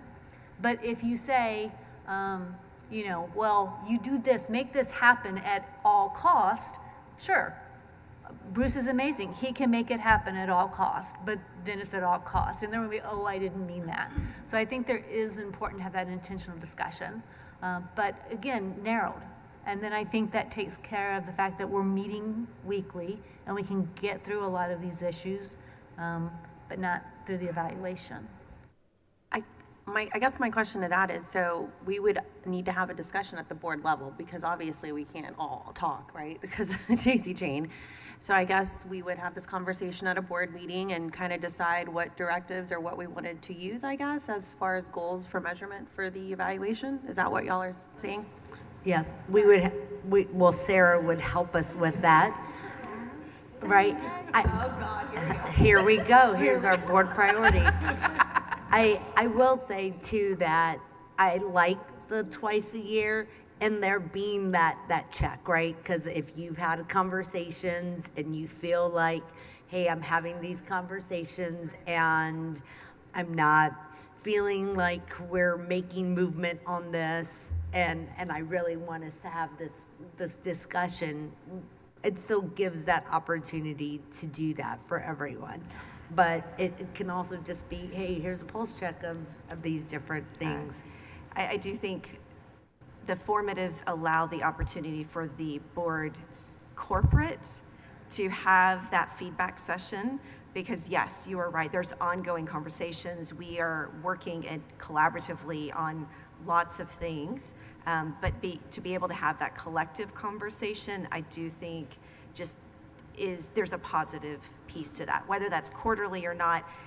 I want to say maybe in board operating procedures, it might say quarterly. So if it does and y'all want to do something different, we just have to make that adjustment. So, but what I definitely heard as you were talking is this desire to really narrow the focus, to really hone in on what is the most important work, knowing we are leading work in all of the areas of the strategic plan. You see evidence of that. It was showcased tonight. But what is it that you really want to focus in on? So we were going to seek some input from you. So let's talk a little bit about how we have structured the superintendent evaluation previously. You know, we had gone from the TASB recommended model that's broken out into 3 parts. You will notice on the slide, there is only one part that's actually required, and that is the student performance piece. Heard some feedback about maybe we look at, do we have to do that worksheet? Can we look at it differently? So I think you've given us some feedback about that. We can figure out how we want to do that. The next part has been the key performance indicators. That's where we have, in the years past, we've gotten feedback from you related to the strategic plan. What are those key priorities? What I've heard tonight is, again, that desire, we don't have to talk about all of those in the evaluation. And I think about, we were talking just a little bit ago about this notion of ownership of learning. That is a key priority. So if y'all were wanting to narrow in, maybe that is something that you wanted to pick. Y'all talked about previously this notion around the portfolios, right? And the goal setting, and you want to see that happen. So that is something, like you were saying, picking 1 or 2 things that you could say, this is what we want to double down on this year. We really want to see this growth. And then we could come up with metrics about what would we report out throughout the year to show that progress. That's just an example, but you could definitely, what I would encourage us is to still stick to the strategic plan, because we have done intentional work to align everything. So what is it really that's noted in that strategic plan that you really wanted to focus in on? So we have hot dots. We could definitely hot dot like we have done in the past, or it could just be a board conversation. So we have that piece. Part 3 is the assessment of ongoing responsibilities. Again, that's not something that's required. We have had different items up there that you selected. We could do that again. You don't have to do it at all if that's not something that you feel, because again, you have ongoing conversations with Dr. Gehring. So if you feel like you have a good sense of that and you don't feel like that's something we need to report out on, we can just skip over part 3. It's totally up to you. Again, we have hot dots. We are ready to prioritize or let y'all just completely guide it through discussion. I think how about we just put some hot dots, and then you have some time to look through those, and then we can have a conversation about where the things that rise up to the top from the hot dots. Does that sound good? That's fine. So we'll give ourselves like 5 minutes to hot dot, and then we'll have a conversation later at another meeting on the items that arise to the top. Okay. Okay, all right, so what we're gonna do is we're gonna give you 2 different colors. So can I clarify, are we going to hot dot both part 2 and part 3? Okay. Okay, so what you have are red dots, and that's gonna be for part 2. And then you have blue dots, and that is for part 3. What if I want to put all my dots on like part 2? Say that again? What if you wanted to put all my dots on part 2? Like part 3, again, we've talked about is part 3, do we need to have a part 3? And so now we're telling me I've definitely got a hot dot of part 3. And so I'm having, That's what I get. You cannot mix the colors, but if you do not want to put dots up on part 3, you do not have to put dots up on part 3.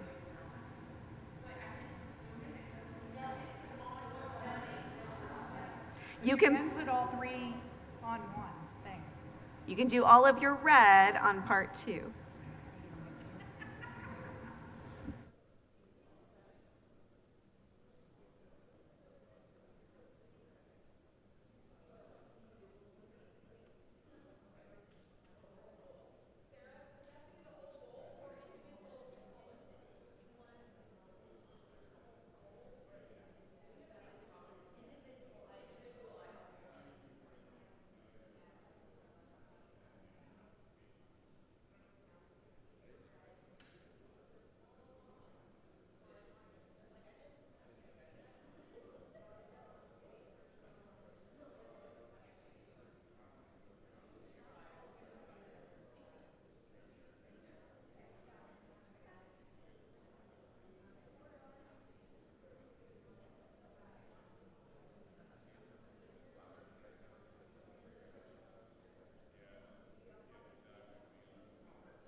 All right, Sarah, we did our dots.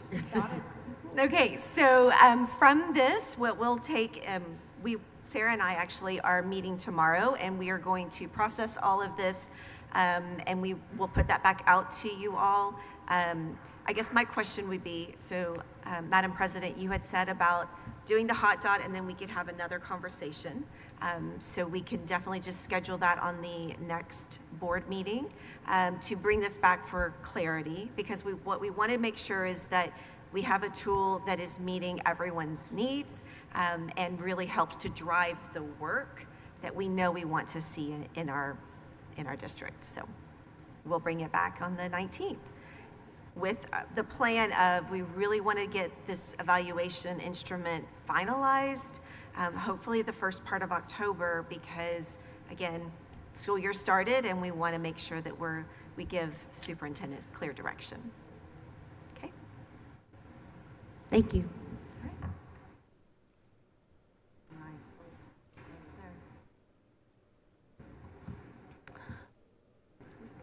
All right, I'm looking for Dr. P.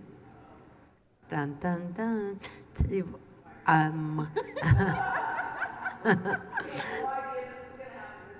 Right, we are ready to move to our next agenda item, 7C2.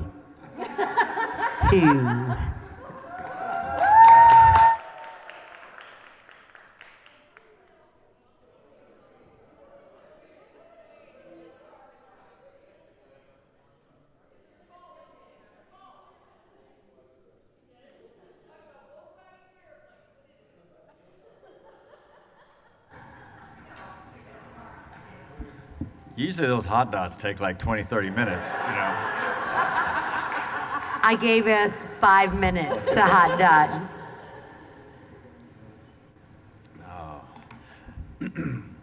Good evening, Madam President, members of the Board of Trustees, Superintendent Dr. Gehring. Tonight we have monthly reports.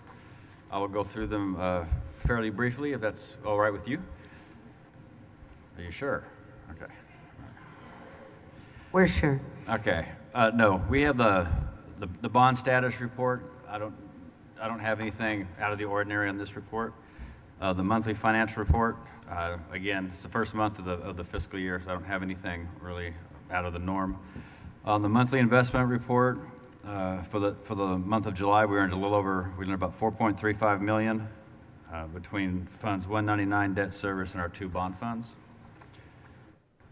And then our tax collection report, even though it is for the month of July, we still kind of take it through the month of August for 12 months, since July and August are typically delinquent taxes. And so we have collected 99.09%, which is just under 0.5% below the rate we achieved last year. And I really anticipate the reason why they're going down just a little bit is with the law change, I believe in 2019 with House Bill 3, individuals are able to file homestead exemptions during the year, as opposed to waiting until January like they have to do.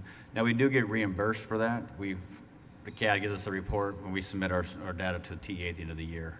They do give us a credit for that, and they hold us harmless for that piece. But as a percent, it will probably show a little lower just because of that. But other than that, that's the only thing I had that were really, I believe that was worth mentioning. So if there's any questions, I'm more than happy to answer those. Thank you. Thank No you. questions? All right. It is 9:52 p.m. and the board will now go into closed session for the purposes permitted by Texas Government Codes 551.071, consultation with attorney regarding pending or contemplated litigation, and attorney-client privilege matter, Texas Government Code 551.074, deliberation pending resignations, terminations, employment, reassignments, duties, and evaluation of personnel and public officers. Texas Government Code 551.0821, deliberation regarding matters whereby personally identifiable information regarding one or more students will be disclosed. Texas Government Code 551.074, deliberation and consideration of employment of Leander Middle School principal. No action will be taken in closed session. Any action related to closed session agenda items will be taken when the board returns to open session.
It is 10:31 PM and the board is returning to open session. Board members, do you have any motions related to closed session agenda items?